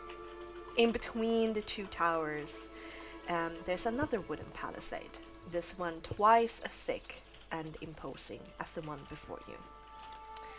Speaking of the defenses before you, 30 or so civilians blocks your path into the fort. They're screaming, shouting, begging, pleading as they surround and pound and assault the door to the camp, with several guards in these towers beside the gate of the fort in front of you shouting down, falling of course on deaf ears, but like telling them to disperse, but they never do. It's the same sort of shouting. Yes. Help, help, help, help, help. What side of the gate are we on? The side with the people? We're on the outside. Okay, let's do a little bit of a map. Woo, to make this easier. A to map? understand. Yes! What? So this is a top-down kind of perspective, right? So you got like the valley, like here. What? You got like a stream going like that. Oh my god! Stop it, Dater. And then you got. Continue, Bexxy. Then you got like a fort, like this. And then you have the tent camp, like up here. And then you have a road that goes from here, like this. It serpentines back and forth, like that, till it straightens out a little bit. And then up here, you got another line of defense that has 2 towers. I'm more confused now. And you have huge fucking mountains, like here. So yeah, we're like over here by the entrance. Yes. By the And we're trying to get up here because this is where the mountain passes. Yes. So you're Is right this here. is the big structure we can see in the picture? Is that this big thing in front of the tents, or is that further along? Oh, on the picture, that's one of the towers up there. Okay, it's one of the towers. Okay, Yes. It's so very. there's the towers, and then searched the big for- structure is. I searched for the this blockade? kind of fort for hours, trying to find a good picture of it that wasn't tiny. It's a and I very nice couldn't find picture. it. So we're very going for one of the towers. Where are the people, and why does this big middle building matter if we can go around it? This is basically the barracks and the headquarters and the sleeping quarters, and then you got the actual like hotspot up here. Where are the people? Yeah, Where where's are the we? crowd? Right here. And Okay, the yeah, road, that's right. Yeah. if you got horses and you got wagons, there's only one central road. The rest of the area here gotcha. is Yeah. steep, right? Mhm, It's only yeah. the valley Yeah. floor that is Mhm. traversable for wagons and stuff like that. Gotcha. Okay. It's like, So Tanya's just deferring to Miron and watching the crowd do its thing. Everyone's keeping a furious eye on Ginevra. But we'll leave Ginevra with Aaron for a minute to check in with Miran about the plan. Miran kind of sighs seeing the whole crowd, and then he gathers a lot of air in his lungs, and he tries to shout to the crowd. I mean, there's some who turn around at the end of it and kind of look at you. Oh wow, thank you so much for the doodles, I guess. Yeah, that's a good thing. But mostly it's falling on deaf ears for now, and then Miran is trying to turn to the guards on top, but they have trouble hearing what Miran's Got saying. a whistle. Alright. Akron will say that, pulling out the pan flute. The pan flute is not that loud. It's more like a nice little, I mean, Akron can also just whistle Yeah, that's true. That's true. very well. I mean, most of them probably can. Yeah, Miran is going to whistle. Are we gonna roll for how well Miran can whistle? Or just to gonna decide? Should this be Who's like whistling? Who's whistling? I'll give them guidance. Miran. is this gonna be like a resolve check to make it a good whistle, or should it be Could it be like a press? would leadership have was I think thing it's a thinking- Ron against- thing. I love how we all think it's a different check. I would This say is- leadership, yeah. Something Why? is Yeah, leadership I is probably realize- good. Yeah, leadership. Yeah, definitely. Leadership Leadership Ron. presence. leadership. Leadership Ron. Ron. leadership presence. Leadership presence for sure. Also, add a D4. I'm giving him guidance. I'm just gonna say like, Oh. you got this, and then touch his shoulder, cast guidance. I got this. I pat. Can whistle. Yeah. Do the Got good it. whistle. But this is what's so fun, with Frostmark sometimes. You can have like a discussion about, what is actually Skills. appropriate here. Yeah. Oh my god, what do you have? William says it's a sleight of hand check. No, William. William. When the hell did you get here? while ago. Okay, He was you're around not earlier. proficient in this. So, oh shit, okay. Yeah, that makes sense. You got no bonuses from Mirren. Whoa! Miron doesn't have leadership bonuses? No. Nor does he have presence. But I think that's kind of obvious. I thought he was the That's a leader. D10. But he got other kind of social skills, but not leadership. If it was manipulation, I he would have have done better. present skills. Why aren't I? Well, and you kind of know Mirren. It kind of goes under the radar, in a sense. Fair enough. But he still rolled a 17 plus 3, so 20. Damn, that thing echoes, and it's shrill, and it kind of cuts through, and like the whole crowd quiets and looks back at you with question marks on their faces. Mirren once again tries to explain that they need to pass and get into the gate. Immediately there's some who starts arguing against.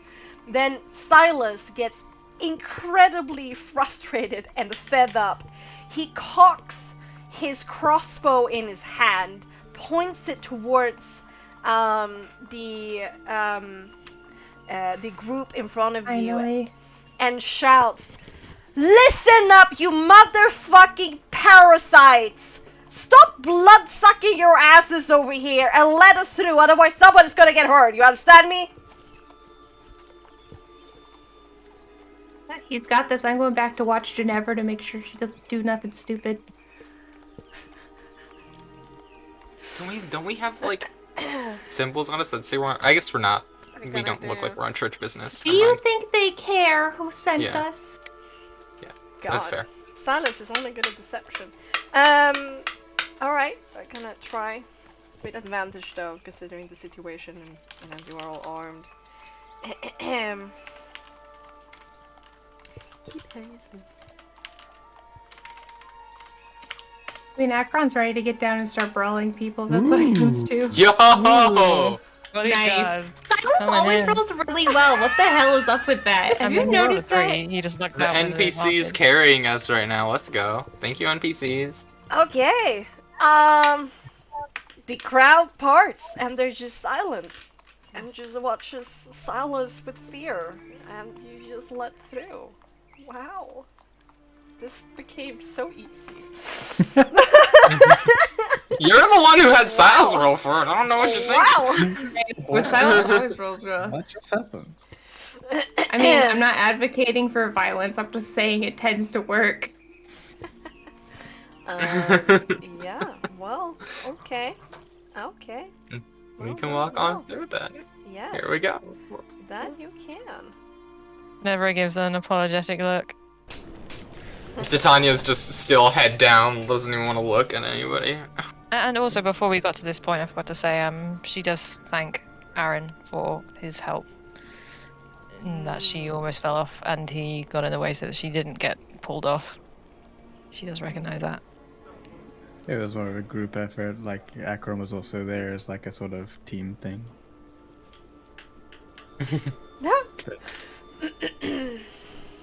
Unless you're Too singling out cool, Aaron huh? to make Acheron like. Well, jealous. she's had her conversation with Acheron. Yeah. Alright. Yeah. And the trampling that kind of overcame that. I don't see it. I don't know how much it was.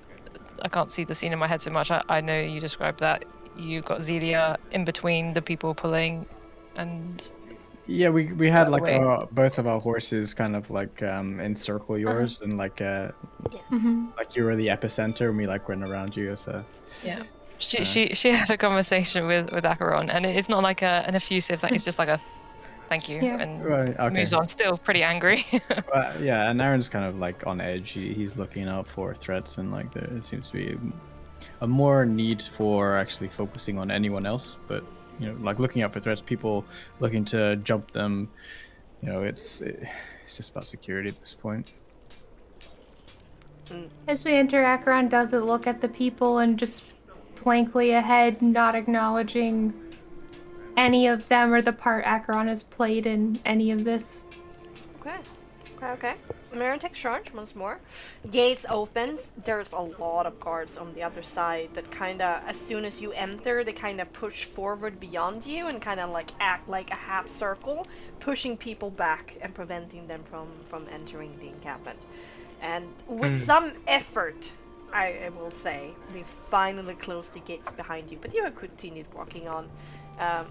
Before that, and you see these tents and wooden buildings sits before you in this orderly Leinstrasse, patrolling on duty, strolling off duty. You see 3 of them drunk as skunks to your left and up on the dirt slope underneath the palisade. Curious glances are of course cast your way, some guarded. But for once you are let through without incident to this central dusty and dirty and muddy courtyard, which holds the training grounds, a small archery range, and stocks, where currently a young woman is lamenting from. Fresh lashes visibly through her shift. There's laughter, there's orders, there's complaints, there's marching feet, wooden axes clashing with wooden shields, practice arrows, impacting straw, horses braying and neighing. All sounds that accompanies a military camp is thick around you. Here, Meulen disembarks, takes a couple of ladders from Ostby's hands, and then heads into a long and low wooden building, where there seems to be a few more decorated and older soldiers that hang around, leaving you kinda all alone to take in the surroundings for some time in peace. So we're in the barracks building now. We're not past the gate yet. You're in the central courtyard of the military encampment, and Meulen has In this disembarked. And yes. Yeah. So I guess we shall add another layer of complexity. Ay. With a square in the middle. Yeah. Where? Queer. There you are right now. More? Yes. Can I So you're in resleep? this like bigger square kind of area, but there's a lot of open space where there's trainees and stocks. There's this long building that seems to be like the official headquarters for the higher ups, and Meulen has disappeared into it, leaving you kinda alone and waiting here. Acheron's keeping an eye on Ginevra because Acheron sees the woman in the stocks and knows Ginevra is gonna make sure no social faux pas occur. Account for being nice. Aaron's gonna get a little bit anxious, like shifting around, looking this way and that, and then he will go to Osprey. If she is there. Yeah, she's sitting on a horse, kind of looking at her nails a little bit, and seems very restless. He will go up there and be like very direct. It wouldn't even be like waiting for her to acknowledge him or anything. He just like rides up with Zelia right next to her and says, "Meulen gonna be long? What's he doing in there?" Oh, I hope not, but probably. They're so slow, you know how they can be. Who can be? I don't know, people with power, bureaucrats, generals. What the fuck What knows? exactly is there a need for bureaucrats and generals here? Well, I don't know if you got eyes, but there's a gate in front of us, and we need to be let through. And you don't just automatically have the power of the church to go and walk on through? I thought you were so powerful. You gotta show the papers. Gotta show the proof. I'm not just gonna listen and just take your word for it. That would be fucking stupid. They're not that stupid, I guess. So the theory here is that he's going to show some papers and they're going to open the gate and we're just going to walk on right through. Yeah. Probably gonna rest here for the night. Unnecessary to go into the past once this evening. Because? It's more comfortable. Afraid of a little lung comfort, Osprey? People like me shouldn't have to be uncomfortable. Really. Quite infuriated I'm in this situation. Mm-hmm. And you have absolute faith that Mirren's going to be able to show these papers and be heard? He has letters from a cardinal. Ah, it's gonna be fine. If you say so, Osprey. I do. How's it Good night. going, by the way, with that strange thing inside of you?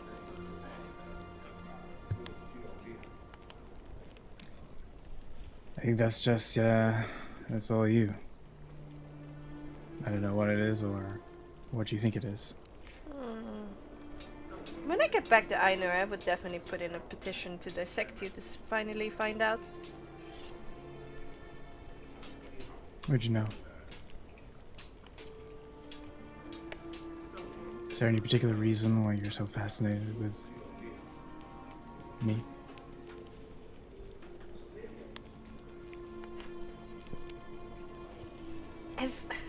Wow.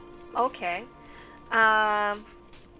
Don't flatter yourself. It's not about your personality. It's just, you know, there hasn't been someone like you around to be able to dissect. I imagine you've dissected people before. Not really my forte, but for you I would make an exception. For you, I might let you.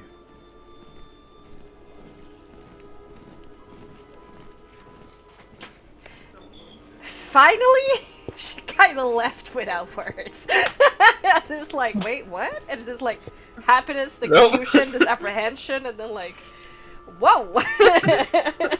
I did not expect that. And then she becomes a little bit impressed that you were able to make her like don't know what she's gonna like respond to that, and then You're just like kind of trot away, I guess, leaving her in her dumbfoundedness. okay. And I'll head to Titania and Akron and say, bureaucracy. I'm with Ginevra. Are we all spread out? Or are you all together? I don't know. I thought we were just sticking together. We're Yeah, all more or less together. You're like right in a cluster of the Yeah, yeah. wagon and the horses. Okay, way so up I from just there. go back to the group. And Line/cluster. yeah. This cluster. Showing papers allows to go through. Apparently, though, there's expectation that we're gonna camp here tonight.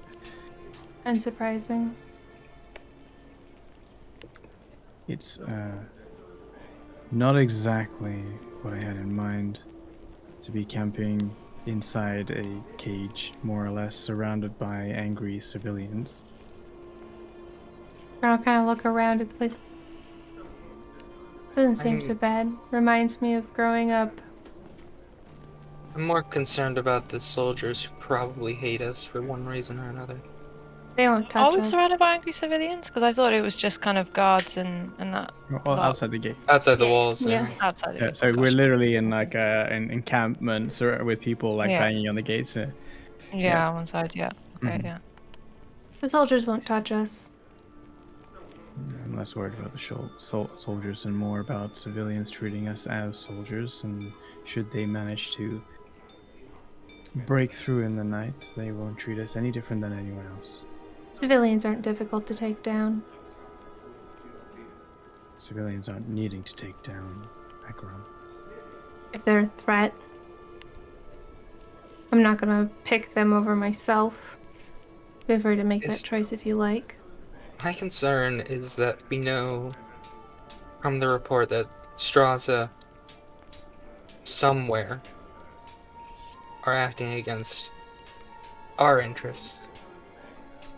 Real quick, it's just the 4 of us, right? Like Silas, Osprey are off. Like, That's what I and assumed. Medea. Yeah. Okay, cool. Just making sure that's like what everyone's assumption was. Anyway, sorry. Well, Continue. Silas is kind of around, so he Mhm. might be interested in listening in if you say something interesting. I'm just more or less saying facts at this point. so Yeah. No. nothing more that's than fine. he already knows, probably. Yeah. Yeah. Just checking where everyone is.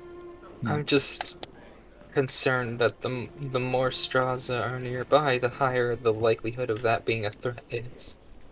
I've talked to Marin about it. Do you think he'll be alright? Well, he's meant to be talking with some sort of diplomats to let us through with some paperwork. And Osprey doesn't know, I guess, if, well, she didn't explicitly say that he is just 100% going to be able to do that. Let us through without some time to have passed. What time is it now? GM? Huh? Which What time? time is it now? Yeah. Closing in on dinner. Okay. It's going to take time, but they'll let us through. They're right about it being a cardinal's word. It's within the church holds its authority. I don't think the straws that we need to worry about will be here. Neither do I. I mean, you don't really. Actually, you probably don't have to worry about these ones either. Not unless Chances you are start low. another riot. Unless you start another riot. I don't understand why you're saying I started a riot. People wanted money. It's not like they You were literally started a riot. screaming I'm not and trying to attacking. incite The anything. only people I saw attacking anyone were you. I'm just saying. And he will like look Ginevra in the eye, trying to convey that he's like, I don't know, suggesting something, but more like in a factual way. You know, when you try and say something kind of in a Subtext? a subtextual way, yeah. Yeah. Okay. And he's like, I'm There is just subtext saying. to this statement. Yeah, exactly. The subtext eyebrow wiggles, you know. I'm just saying. Coin will start a riot. I hate to say this, Ginevra, but I think I agree with them. Do you know the theory that a person is reasonable, but people are mad? A crowd. Think if you gave a gold coin to somebody who was struggling on their own without a crowd present, that is charity. No one's gonna get harmed in that, you know. But if you give, if you, let's say for example, I don't know, throw a gold from beyond the gate over the gate, what's gonna happen? They're gonna go feral over it. These people are starving, and I think it do more harm than good. I absolutely understand your intention, but this is just not the right place. Also, Oh, I people don't in their think condition will murder each other for fortune. And I that don't think that you can we're trust. in a place where that kind of thing is going to start now. I mean, they've been locked out of this place, so I don't have any intentions of throwing coin around here. No, Any but you intentions of have a throwing it good around heart, before. and that tends to. May I offer you some advice? As a friend.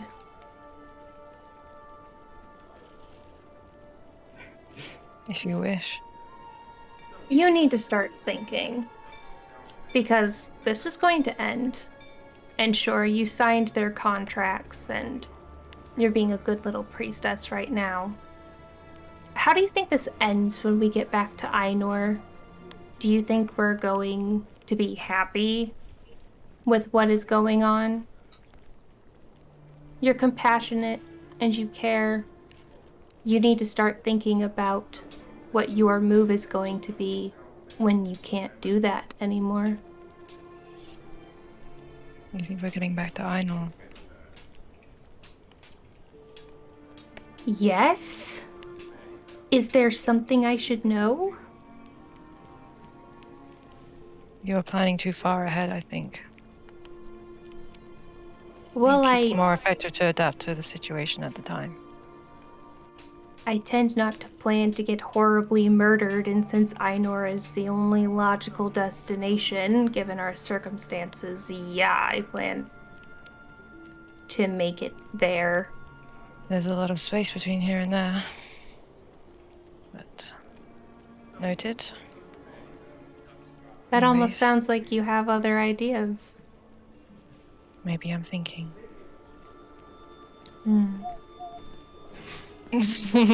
Ginevra was to turn towards the woman that was being lashed. Is it she's in the stock, she had been lashed, and she's just there now, or is someone still actively lashing them? No, it's definitely afterwards. They're like left to be publicly shamed for some time. Okay. You have to ride a little bit away from, the group to get to the stocks and to be able to talk to her. If that is what you wish. Yeah, that's what I'll do. She wants to get us in trouble, that's on her. She's not my charge. Ekro needs to talk to Titania anyways. As you start Okay. approaching the stock area, there are like two Strasa with their helmets underneath their, resting on their hips, and like like a basketball. What's it called? Like resting underneath their hands. Yeah. Yeah. Leaning against a building, and they have like you in the corner of the eyes, and like they see you approach, and their conversation kind of falters, and one goes like, "Hey, hey! What's your business, lady?" I wish to know this woman's crimes. Fell asleep doing her patrol. That's it? It was a very long sleep. Will you permit me to clean her wounds? Oh, all of that will be taken care of. Don't worry. Is he lying? Let's try to do an empathy composure. Okay. Empathy, composure. I should have done this by now. That's 5.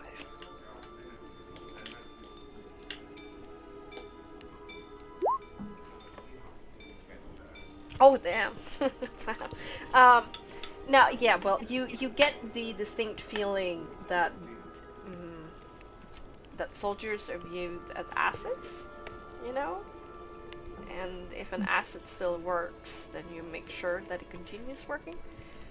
So, yeah. Lashes are only meant to hurt a lot. Not Ah, to- yes, the capitalist perspective. Yeah. Yeah. So he's not lying. No, it's not lying when he says that she will be taken care of.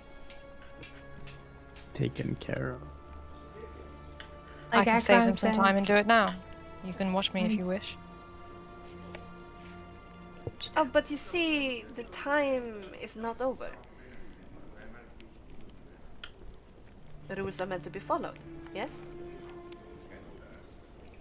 And so you two have never done anything that could come close to going out of the bounds of what you should be doing as part of your roles. You two have never slipped, never had your eyes closed at once. Once upon a time, both of them kind of laugh, and the other guy, really laughs from his chest like a bellow and kind of points at his friend there. Once the first Ross is a bit more talkative, continues, once upon a time I vomited on the shoes of my superior. That was not fun. How many lashings would that take? There was How long would you 3 have to sound like and that? 5 hours in the stocks. So, And would I've you done not my wish time. someone to show you that kind of mercy? One person just to be there, just to clean. I can hear that you're not used to this whole military thing, but getting off easy is not a good thing. Please, lady, get back to whatever you're doing and let us do our thing. I'll take off my hat in a way that pulls up my fringe just to show the marking. immediately they stand at attention, and one of them whispers to themselves, "Holy shit!" Oh, I'm used to mercy and forgiveness, to healing. So you're right. Jesus. Oh, of course, it never meant any disrespect. It's protocol. It's the rules. I mean, I will get in trouble. That's fine. You can say it was me. You need. Come and talk to the captain, please. No, run now. I want to walk past them and just go home. Yeah, he ain't gonna stop you, but the other one like goes running to like snitch on his captain. Basically, what's happening right now. To give advice what to do. Yeah. Okay. What's happening? Back at the cluster. Oh no. Continue. Oh, Never- Sorry, I was just Finish your gonna say scene. I would go up to the woman and kind of check, I guess, her vitals and how everything is, how and she seems rather delirious right now, but not necessarily because her life is in danger, but just because of the sheer pain. So she kind of half realizes that you're there. So much for just sleeping. Don't worry, you'll feel better soon. And I'll take a cloth and some soap and water and try to clean her face and her wounds and do what I can with my healer's kit. Okay. We start with the face. All is good. She seems rather thankful in a delirium. Anything you guys do at the cluster? Akron has commentary. Okay, you said Akron wanted to talk with Titania as well. Yeah, that's getting interrupted real quick. Okay, But, commentary time. Because Ginevra does this, and Akron's kind of watching with the same kind of like confused, like what the fuck, like almost like no, very disapproving expression. And it's just like, what the fuck is wrong with her? You have a problem with helping people, Akron? In this case, yes. It's just lashings. She'll be fine. It's not that serious. And besides, as far as soldier culture goes, that woman's gonna get in a lot more trouble for getting help than for just bearing her original punishment. You don't Lashings have to tell aren't me even that difficult. soldier culture. But this is something that it seems Ginevra must do. Ginevra... Ugh. I don't understand her. It's lashings. It's not like she's going to die. It's not even that serious of a punishment. Just because you have no compassion, Akron, doesn't mean that it's devoid in this world. We'll see how GM? much... Oh, go ahead. Yeah. Oh. Finish the scene. Well, I just have questions about. We'll see how much the soldier appreciates that compassion when she gets punished twice as hard once we leave. Maybe so. Now, this is about Ginevra, not about the actual soldier. Yeah, exactly my point. You'd think Ginevra would catch on at some point. I don't know if she's purposefully naive or just that. I have no idea what goes on in her mind. Yeah. Anyways, It could be, could be naive, but I don't know. It's something. GM. Go ahead. Oh my god! You're so- Every pause in the conversation, I'm trying to Just do just what you sneak gotta in. do. Okay, Just do GM. what you How much of the conversation did we hear? That's all I want. That was my question. Okay. Of the conversation between the soldier Between and soldiers and Ginevra, yeah. Well, you definitely heard the hey lady at the beginning because that was kind of shouted, and then as The passive perception of she- 17 make a difference. 17, damn. Yeah, me too, because I have a 19. You're able. Oh, fuck. Well, it's still drowned out. There's just a lot of sound. Going Yeah, I'm around just her. curious. But you Because that's going get- to change Titania's own commentary. Just watching what's happening, you get the gist of the conversation, but you can't hear anything that's said. I'll admit, I was thinking about at least speaking to the woman, but the fact that she's a soldier changes my perspective. I thought she was... Usually anti-authority figures have some useful information for me, but... You know I never would have let you speak to her, right?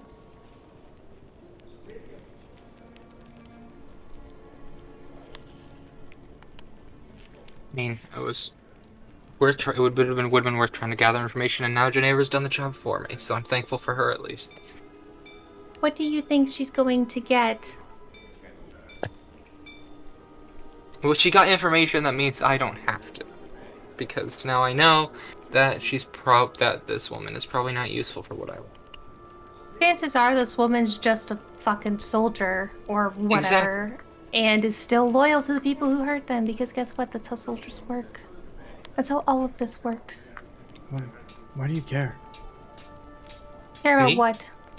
about the soldier? About the fact that they might get more lashings, or they might get in trouble. That is a good question. Do you hold sympathy for the soldier? Titania holds sympathy for everyone. I'm not talking to Tanya. Oh, me? Yeah. Titania's like kind of has that face of like, I didn't say shit. What do you mean this conversation's about me? And then, oh, what? I think Akron thinks for a minute is like, Well, I did hear people talking about empathy once, or compassion, or whatever it was. Let's put it this way. This place reminds me of where I grew up. It's not nearly as horrible. I mean, these people have amenities that look almost humane. So I guess they have that going for them, but it brings up certain memories. And as someone who was frequently punished for discretions, I know what kindness gets you. So we'll call it compassion, I suppose. End of the day, I don't really care. Why do you think I didn't stop her? I don't give a fuck about that woman. It's her pain, not mine. So you learned your lessons while you were young. Do I guess it's look like time- someone? Sorry. I guess it's time for Ginevra to learn that same lesson. Speaking No. of lessons of pain, you have finished cleaning the face of soap right now, and you've moved on to the wounds. The woman is shot out of her delirium into a piercing wail. That hurts a lot. And she's going, "Oh, Brian, why? Ah! I know. It was a mistake! It was a mistake! I'm sorry, it would never happen again!" It's okay. Please stop! Please stop! Whatever you're doing! No, Okay, I don't want okay. it! I'm trying to clean your wounds. I understand it's painful. If you want me to stop, I will. I just don't want to leave them for too long, otherwise it'll hurt worse, okay? If you need something to bite on, I can give you that. Does that help? Is my time over? Is it over now? I don't know. I'm sorry. What do you mean I'm you just don't trying to know? make it as bearable as possible. Wait, why am I still in the stocks if you're cleaning my wounds? Why I'm not in the infirmary? I suggested to the guards that I clean you sooner.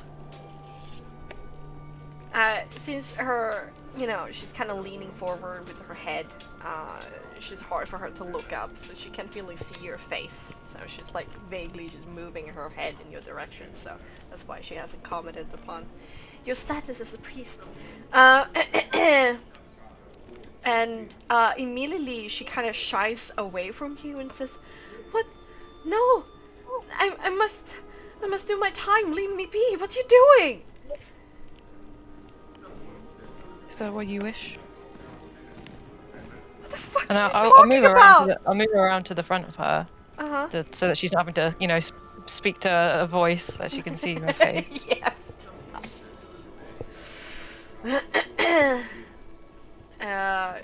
You kind of need to like squat down because she has trouble like having her head like. I have no issue with getting down so she can see. And her eyes widens and she goes, "What the actual fuck? What?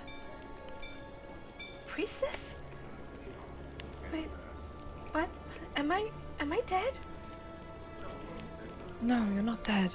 Why would you think that? Well, but this doesn't make any sense. I'm sorry. Oh, ow! Oh no, I moved. Sorry, say that again. I got interrupted. No, she accidentally moved her back a little bit, and she like winces in pain and says, "Oh no, I moved." Yeah, be careful. Try not to move too much. The skin is still very delicate. If you move too much, you'll get more tearing. I have ointment here to see to you. But why? Why not? You're in pain. And what good are you going to be to these people if you can't move? Has the captain agreed to this? He hasn't stopped me yet, has he? Well, I don't... can't... Don't worry, just relax. You've suffered plenty enough for your You don't understand. crime, if it can be called that. Priestess, I don't know how much... Wait, is this some kind of extra punishment? Have I... What's your name? I'm really sorry. Lena. It's Lena. Lena. Relax.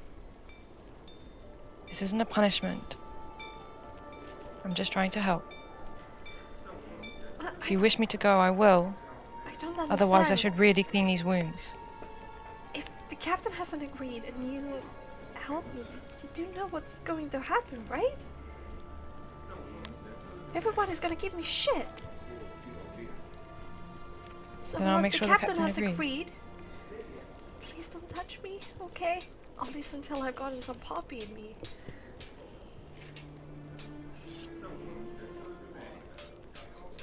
If you wish so.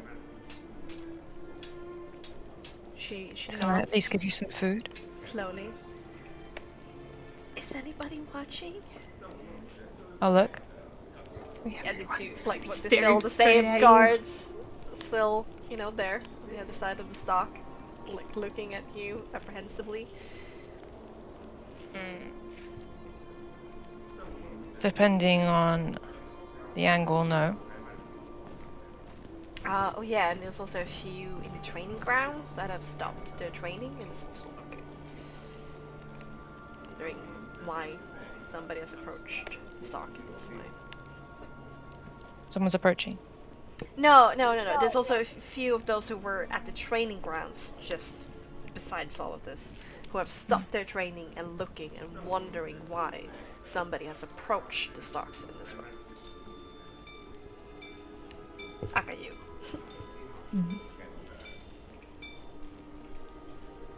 Some. But I can provide you rations or discreetly, if you wish. Priestess, is not worth it. Wait. I'm serving my punishment. It's an unjust punishment. You fell asleep, right?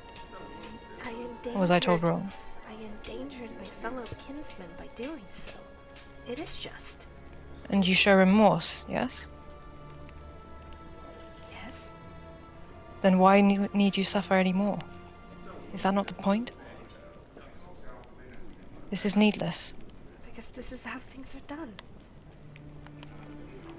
and that's what's unjust. She shrugs her shoulders and then she winces more in pain. Oh no, God, Orion, no. Ow. If you wish me to leave, I will. Like I said, I can leave you some rations discreetly if you wish. I can push them into your palm as I go. Princess, please. I want to serve my punishment like all my brothers and sisters have done before me. I don't want you to be talking to the captain. I don't want to be left on the hook. You can understand what kind of... If the captain is to punish consequences? anyone, it will be me. Yeah, but you don't understand. I'll make sure of it. The people in my group, in my contingent, is gonna hate me. Then I'll leave. I think it's best that you do. She is starting, like, her head is starting to lull a little bit, and like her eyes are starting to glaze over. Whatever that pang of pain had given her, her energy is starting to lull and fade. Right. Alright. You look up at the Strasa that is beyond the stocks. There's like sweat on the side of his temple, and it gives you like a tentative smile.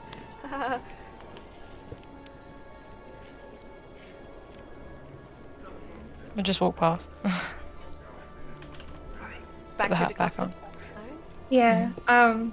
What Akron was gonna say before things switch ways, Jennifer's gonna learn that sometimes whatever punishment something. So yeah, my dad will be as like severe as one I did back when Akron had like mentioned like familiarity of being punished. Akron has had like their hair in their face this whole time, like pulls one side of their hair back, and it just reveals like a lot of like very thin scars that go all the way like this way across their face and have like cut into their ears somewhat. It goes like all the way down. You can assume that probably goes all the way. Looks as if maybe they're made by thin weapons. Given the length, they look definitely old. But I'm gonna like pull her hair back to reveal that.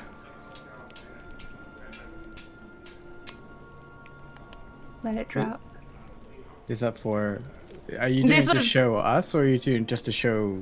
To show you guys, when Akron was like, I'm no stranger to being punishment, or Ginevra, saying that Ginevra's punishment probably won't be as severe. That kind of thing.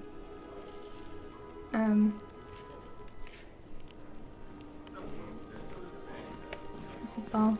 Just. And if there's no comment, we'll turn to Titania. Yeah, there's a little bit of an awkward pause there, but before you can start this conversation with Titania, Mirren marches out of the building. Give us some space. Um, We're gonna forget what we need to talk about at this rate. Mirren looks composed enough, and seems to have business on his face.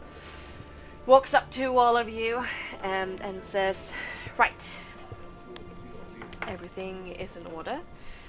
I have arranged for our horses and the wagon to be impounded here. Of course, because the pass and our mountain climbing will not be able to support it. So we start need to move everything from the wagon to our own personal packs. Any saddle packs you have things in also needs to be moved to your private packs.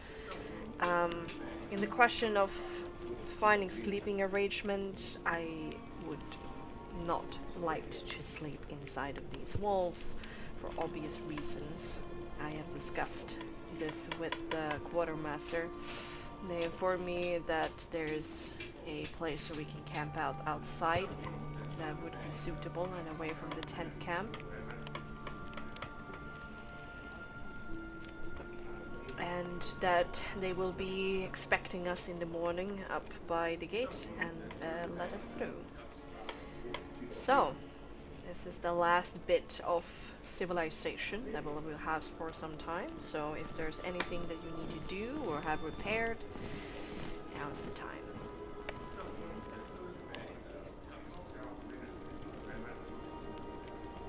We still have our winter stuff, right? Yes, yes. You're suggesting to leave everything behind and go on foot?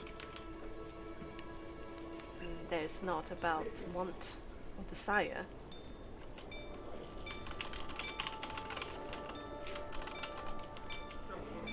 I see.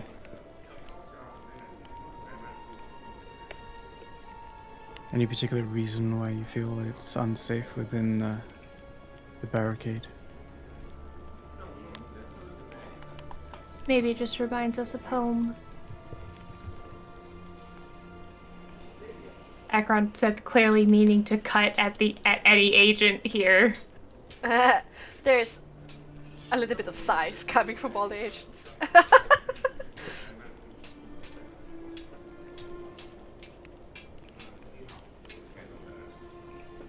So, let's get to work. Oh, he's not going to answer that question. Okay. Oh, sailed right by. Yeah. How did Medea react to that jab, by the way? Wait, have you discussed, told me what Medea's background, how she got into the agent program? Mm-hmm. Oh shit. I can send it to you again if you wish. It's in your bigger document right somewhere. Can you just remind me if that's... Just send me a whisper. How do I send a whisper? I send a Discord message. Well, I can't look at Discord right now. Okay, how do I do whisper? A slash, a W, and then a space, and you press Bexxy, probably, you know, a B, and then my name will pop up. Yeah. And you click on me, and then you write your message. There you go. No worries. So, Meulen is going to help everybody and like kind of direct this. Like, let's move everything out of the wagon, and you know, the extra compartments. They're gonna leave, of course, all the horse food behind, and they're gonna be stuffing stuff into rucksacks and backpacks and satchels and sacks, all the things, belts and pouches. I think I would say another heat escape wouldn't go amiss if it's possible. Alright. That probably can be bought from the infirmary. That is definitely something you can go off and do. This I must, together with like Silas as an escort. Let me look at the price.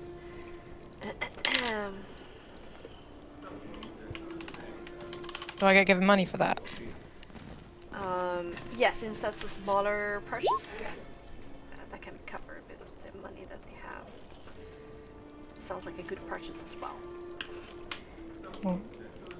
Also, I'll clarify, when Akron said maybe this reminds me of home, Akron meant the training ground, not individual homes. Right. And hence staring at all of the agents. No, okay. Medea doesn't react as much as you think, because I think she grew up a little bit more like middle class, if that makes sense. Yeah.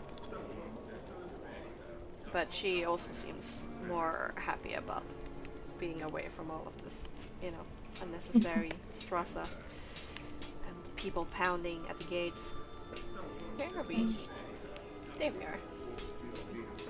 A healer's kit goes for 5 GP and weighs 1.5 kilos. So yeah, no problem. You'll be able to purchase that from the infirmary. Yep. It does require a little bit of heavy-handed, like, you know, she's from the church, you better give it to her, because at the infirmary they didn't really like giving it away, or like selling it, but they agreed to do it. Okay. Right. So back at the main cluster, while Silas and Geneva off doing this, Meulen, you know, directs everything off the horses and talks about how they're gonna be impounded in the stables here in the wagon, waiting for them here if we do make a return this way in a certain amount of time. Otherwise, they would be brought back to the church or being reimbursed as a monetary value that we're gonna get back to the church. It's gonna be like explaining with all of this. So now my question to our dear Aaron is, Zelia, what's happening in Aaron's head right now? No, I have thought about this. No, this is not a question that I was not expecting. It's a question of like he has planned something at the when we rest. Okay. So he will still take Celia. If we're gonna go just to the just to the outside, we still camp. He will still be with Celia for the time being. Okay. Because But I Mary have is something talking prepared. about now going and leaving them at the stables and then going out on foot and camping. He says to Mirren, Celia comes with me.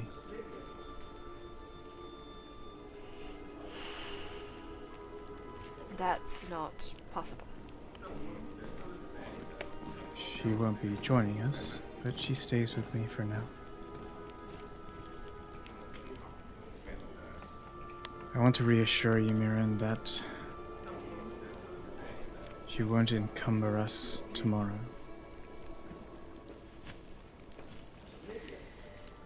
She will not be a burden. But I would like to spend as much time as I can with her before we head off. She doesn't need to be a part of the stable. That's a little bit awkward considering the promises I made to the quartermaster. However, I do understand and respect a rider's and a horse relationship. So I will make it work. One more night. Makes no difference to the quartermaster if it's right now or tomorrow, right? Paperwork. He's somebody at the stables who's gonna receive us and, write down the description of the horses and their worth and any other kind of material that is with them. So it's just an extra, element of being bothersome to these people. Let them be bothered for one more night.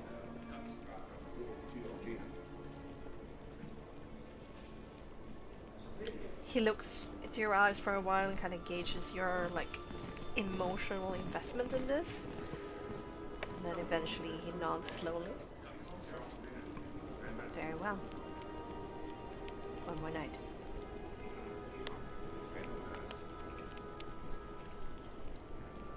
Thank you. He nods again. Alright. Minerva comes back with her new medical kit. Healer's kit. Anything else?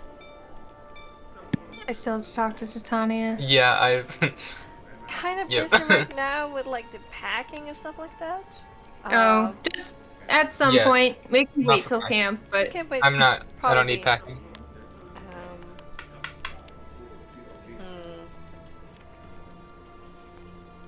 Yeah, I think you both realize the situation is better to wait a little bit. But yes.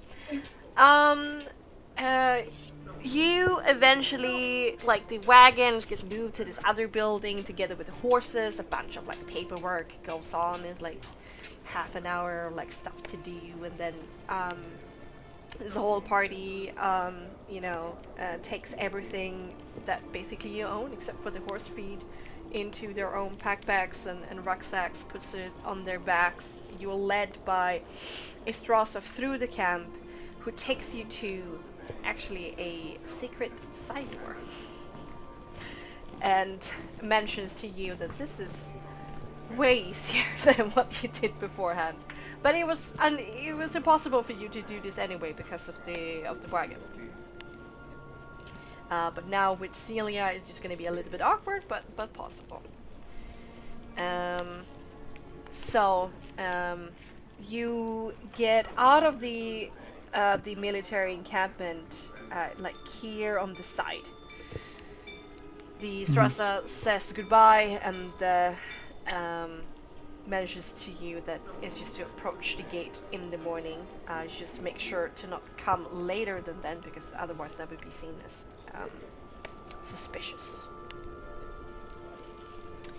And Meulen travels a little bit backwards towards the west, south on the map right here. It is nice to be away from all the sound of the people shouting at the doors and the sounds of the military encampment, and instead what you hear is only the sounds of nature once more.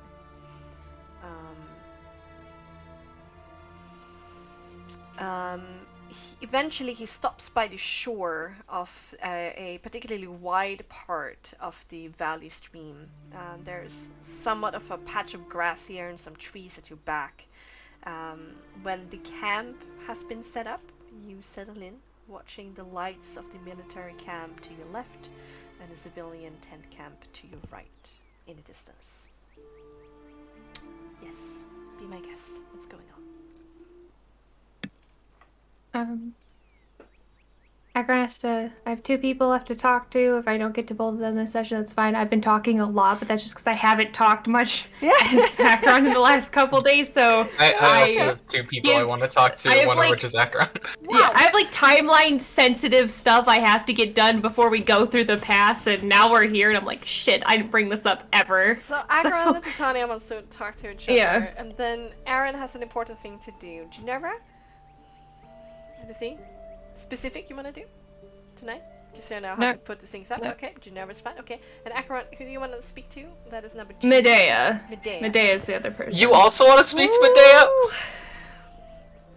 Oh my god. So let's chaos. let's do Akron Titania first, and go over to Aaron, and then let's do Akron Medea. Is that fair? Yeah. Okay. Yeah. So Akron wants to talk to Titania kind of privately. Yeah, we'll slink off to find our own privacy. And I will be checking to make sure that we're like in a place where we can like talk without being overheard. You'll probably be able to walk up the ridge a little bit if you want to, and kind of like oversee like the whole area, like past the little trees that are here, and then kind of up in the shrublands beyond, where you can get quite a nice view. A little bit windy, but nice view. It's fucking windy. So yeah, Akron will, they go up there. Do you want to start or? I don't have anything to say. I just knew you wanted to say something. Oh, okay. In which case, Akron will, make sure you're not being listened to or far enough away. It'll be like, I got information from Meulen. But I'm sorry. What sort of information? Not a lot. Meulen doesn't know a lot. Not surprising. Maybe a little bit. I started sowing some doubts potentially, though. Good news for you. Meulen's actually maybe a good person underneath all that agent. We might actually have a shot at this. You really think so? Let's put it this way. I might not know a lot about the magic stuff happening, but I understand how politics works in the church. Given, my hand in shaping them in the past. We exchanged perspectives. I did have to give up some information on our part, including on you. However, I'm hoping that'll make them go a little easier on you. I kindly suggested that in order to avoid breaking you, they space out the deathless a little bit.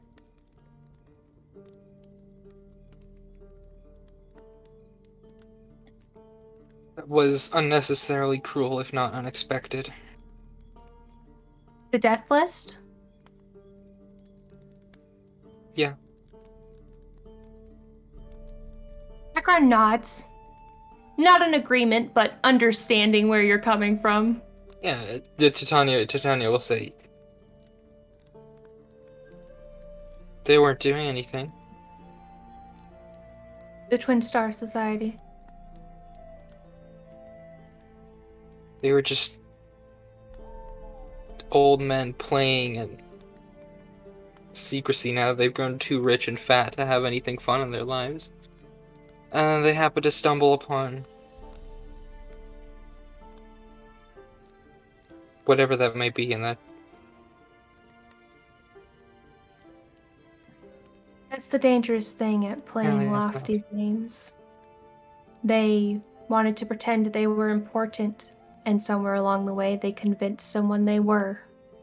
Whether they are or are not powerful is irrelevant. They wanted to pretend to be something great. What they became was a great threat. The truth of the matter doesn't, frankly.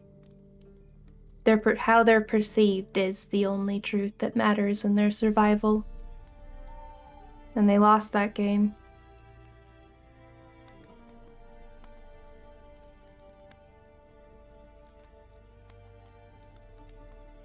I understand where you're coming from, Titania. Well, in a sense. Clearly, I think you're the last person I need to explain that I have shifted back a couple steps.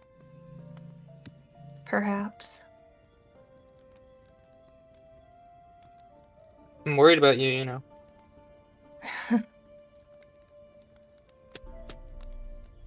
I think I'm the last person you need to be worrying about. I'm fine.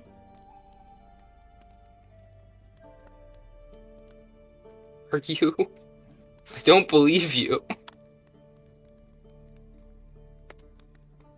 Do I have another option?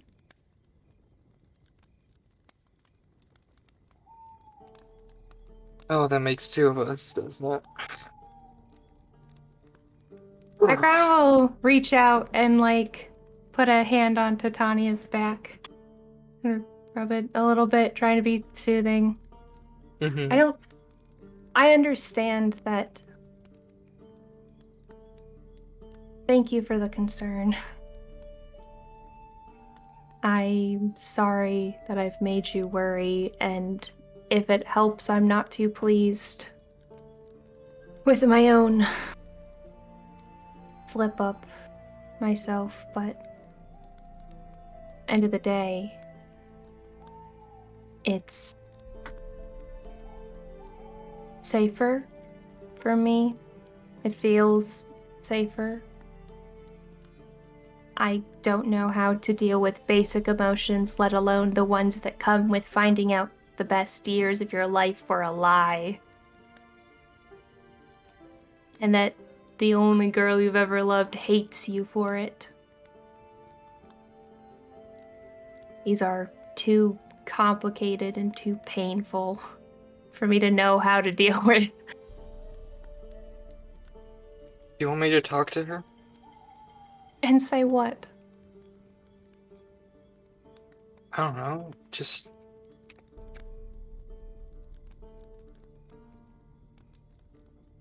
get a third perspective. I haven't talked to her once since quote-unquote meeting her, and I feel like I've done something wrong. Maybe you should. I think she blames you in a way. Or blames me. I'm not sure which. Medea's and I's relationship has never been conventional. You could imagine. Before we get too sidetracked, sorry, the information, yes. Yes, the information. Agron's so grateful for, the switch. Just immediately jumps on that. Right, so...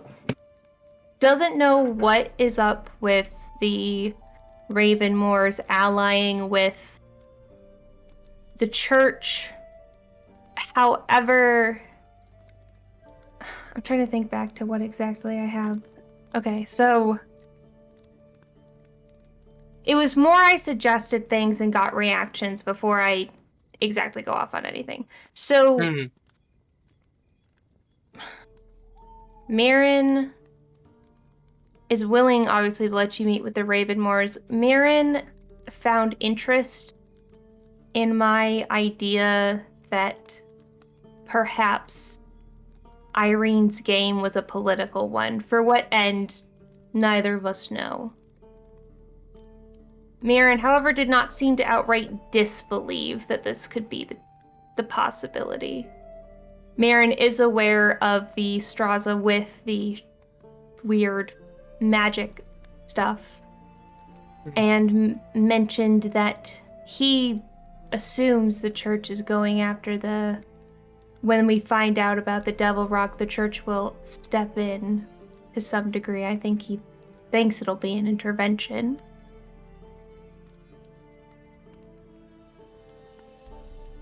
As far as information on him and learning to deal with him, he has an unfortunately good heart. Seems to be in high supply in this group. He values his loyalty as a good trait of his, something perhaps you can use. End of the day, I think he cares about people, and we might be able to use that. He is not super fond of Osprey. Seems to have a tenuous relationship at best. There might be an ability to drive a wedge in there. Not entirely her superior, but not that case. There's the same animosity that is held for most agents and sparrows? No, falcons, there we go, and falcons.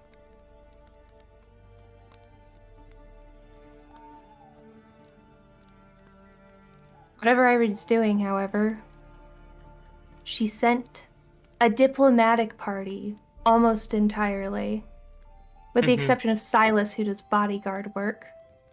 Mirren's main position is diplomacy, specifically in groups that have never worked together before. I think we knew this, but whatever is happening, it's expected to be entirely diplomatic, including our ability to talk to the Ravenmoors. Are you implying you want to cause some chaos, or are you implying that we go along with it? I can't tell. Good question.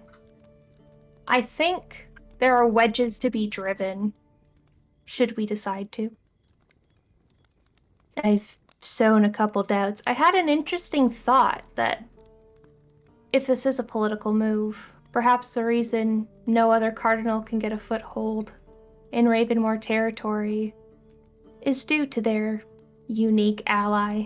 Because they've already been claimed, essentially. More like who knows better how to hunt an agent than an agent. If Irene wants to solve this herself or keep it to herself, it would make sense for her to keep everyone else's people out except for hers. Well, one more point before we get straight too far. If we are going to try and sow some discord amongst this group, when we want to pick who we're trying to ally ourselves with and who we're trying to drive away, right? Osprey is valuable to me, but they don't seem amenable in any way. Silas is a lost cause as well. I don't think he cares enough.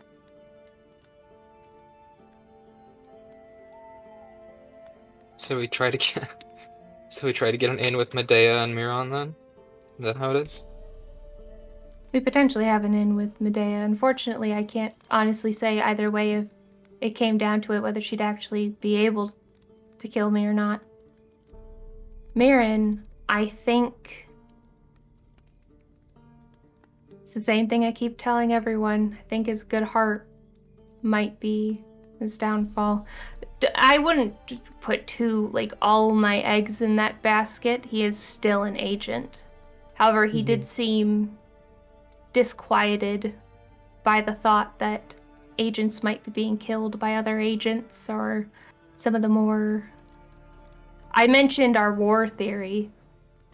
After all, what is a war other than a soul factory? Didn't seem too fond of that idea.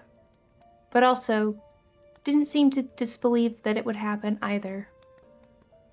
I mean, it's not out of the whole point is that it's not out of the realm of possibility. Do you want me to talk to Medea? If you'd like. It's worth a shot. I'd rather try and make amends than just end up being silent enemies for reasons I don't understand. You didn't do anything wrong.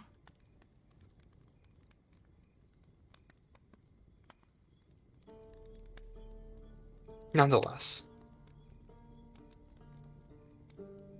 Watch out for yourself.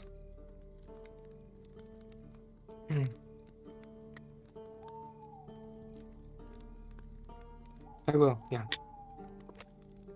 Anyway, that's everything I think I found out about Marin and how we can... I think the way to him is not overt doubt. It's different coming from me. I have nothing to hide in my lack of faith and, well, humanity to a sense.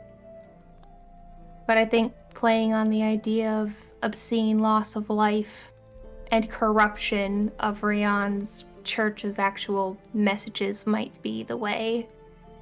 Nothing too heavy. A comment here or there might work. I think once we get the doubts rolling, I mean, it's critical barely thinking might kick in. It's barely even a lie, too, you know? Not gonna lie, the best propaganda is the truth. The truth is also a little irrelevant when you've been brainwashed. That is a fair point. Yeah. Well. Alright. You stay safe, too. I'm gonna go find Medea. Good luck. Titania will give Acheron a hug and then Yeah. stand up to go walk off. Okay. So I guess I'll actually talk to her later then. Alright, cool.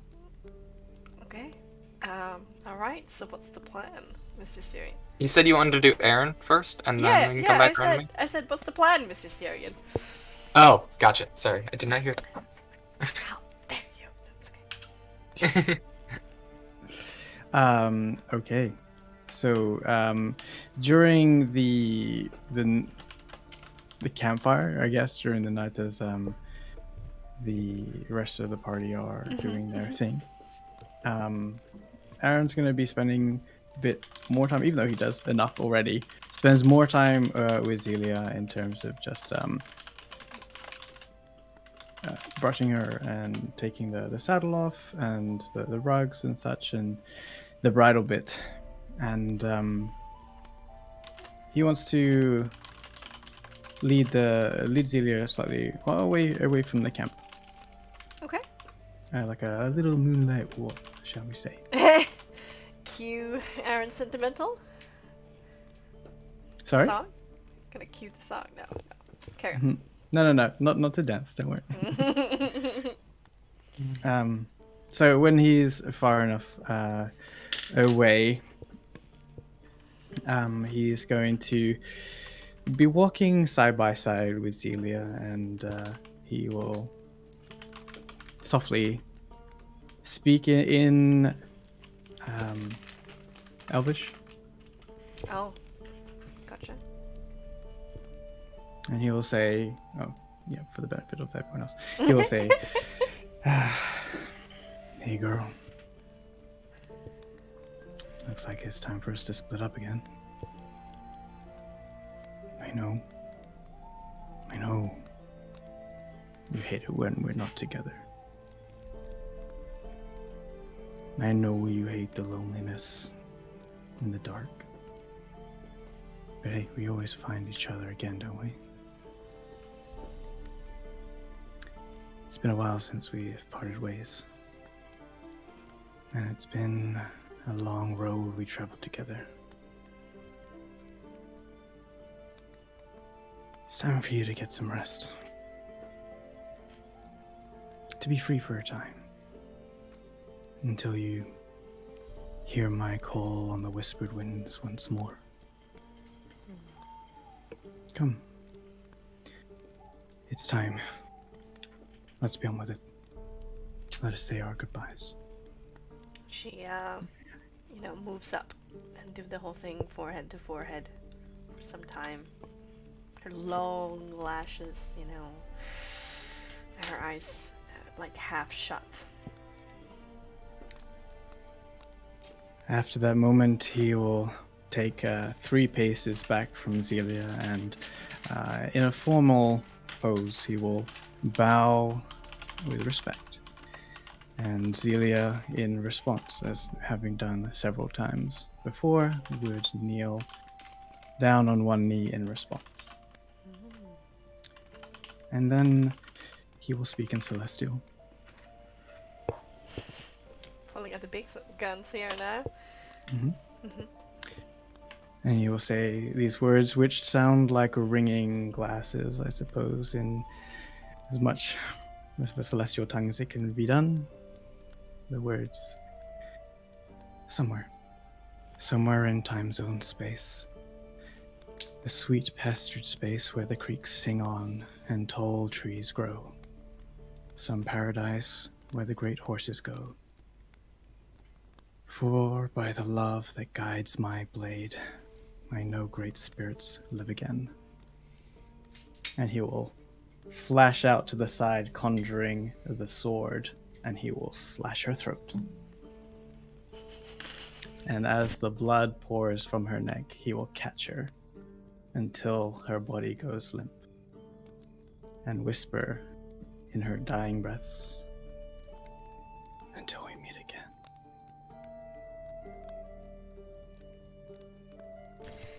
How do we go from there?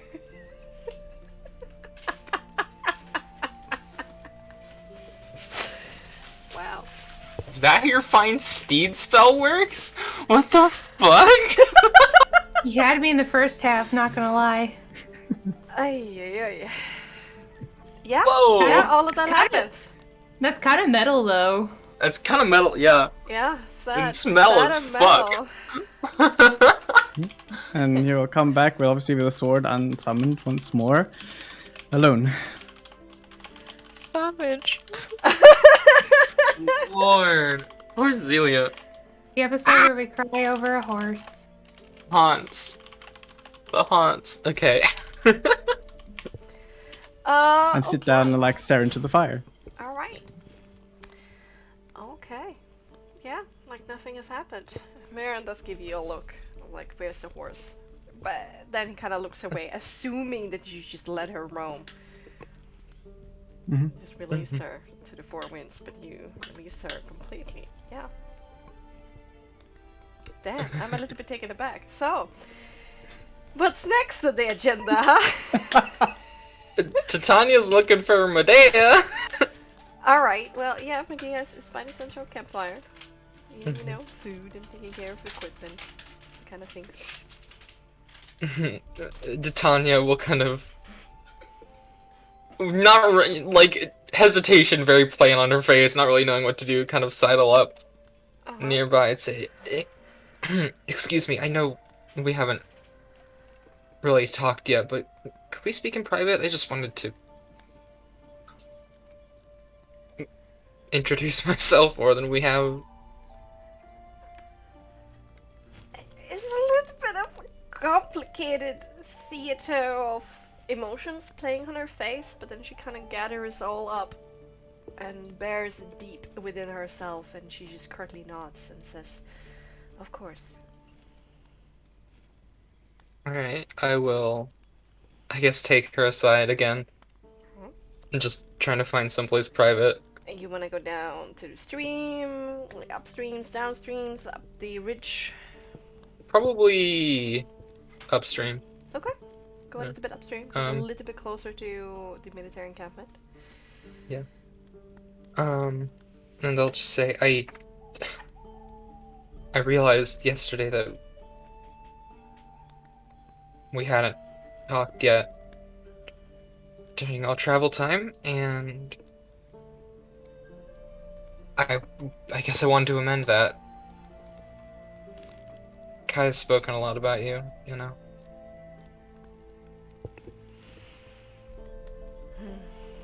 That's very polite of you. So, what do you want to say?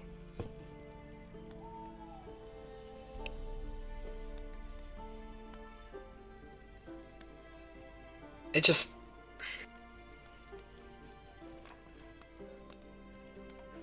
I felt we got off on the wrong foot, and You know, it's weird when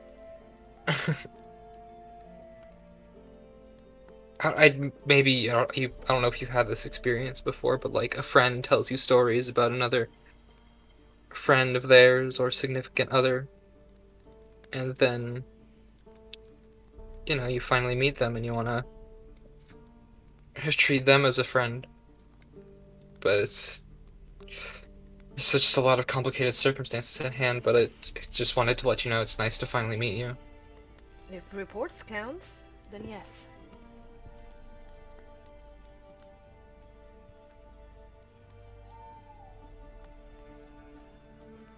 And okay, I'm sorry. I have nothing against you, personal, Titania. It's just that the situation is a little bit complicated for me. I'm actually very thankful for what you have done for Corey. So, thank you.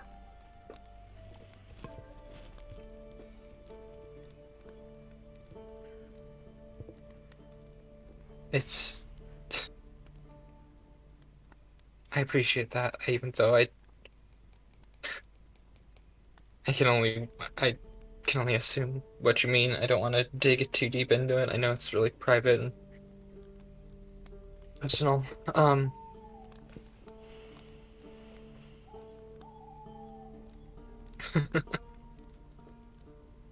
God, where do I even begin?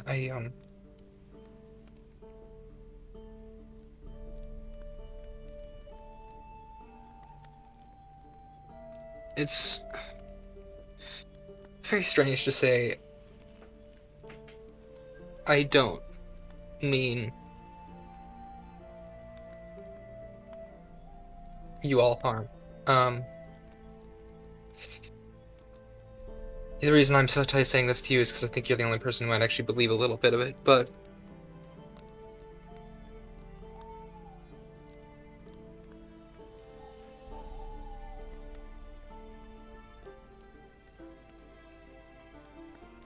I'm not trying to hurt the church, I'm actually trying to improve it.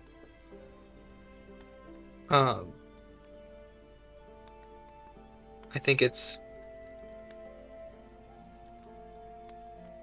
corruption and hiding of a truth that's been gnawing away at my soul, I think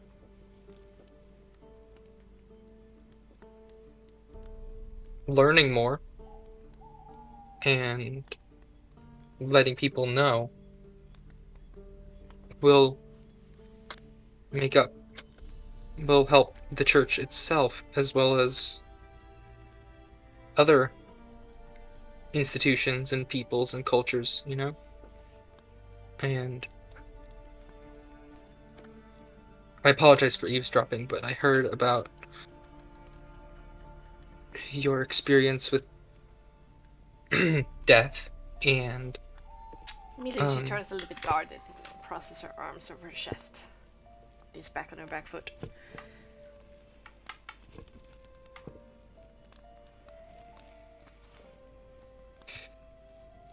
I wanted to tell you that before I be aggressive at all, that your experience might be incredibly valuable to improving the church, because I know you all are really devoted, and that's very admirable. Faith is, like many virtues, it has its problems, but it is incredibly admirable in a lot of situations. And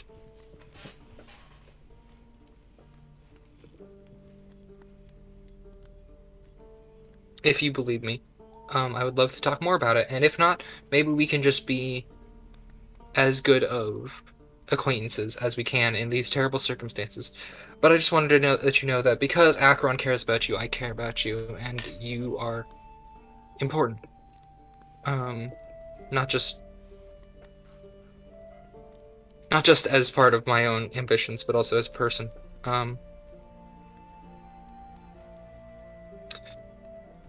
Hopefully some of that made sense. It's been brewing in my mind, and the chain of thought kind of got lost. Thanks for listening. She was like waiting to see if you were done several times during that conversation. But listen rather patiently. Still, it's not. It's not faith. This kind of looks. Faith implies that there's some kind of disconnect. It's just stating facts, really. To me. Because I experienced it.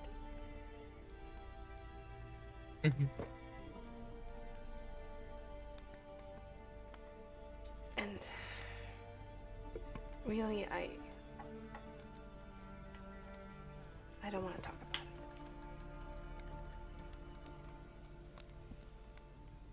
it. And you're right.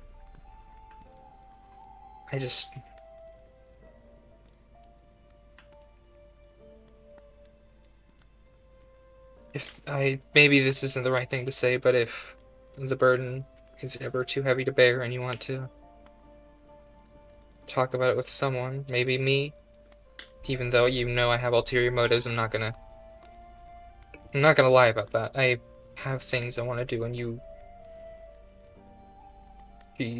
have something that is important, but I'm not gonna pressure you. I'm not gonna push, because you have just as much of a right to privacy and a right to life and a right to do as you wish and a right to freedom as anybody else. But the offer is always open. She looks down at her feet with a wry smile, trying to like cover it by looking away. Yeah, alright. No promises, but I hear you. Thanks, I'm glad. It's relieving to know you're not entirely upset with me. Alright, enjoy the rest of your evening. You too. She kind of walks ahead back towards the camp faster than you do. Yeah. In the meantime, back at the camp, there's a sudden noise in a bush over the river, and immediately all the agents that are still here jump to their feet with their weapons drawn. And with that, we go to end tonight's episode.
Salvation's return. Sure, just drop that in. Why not? Yes! Do it. What? What?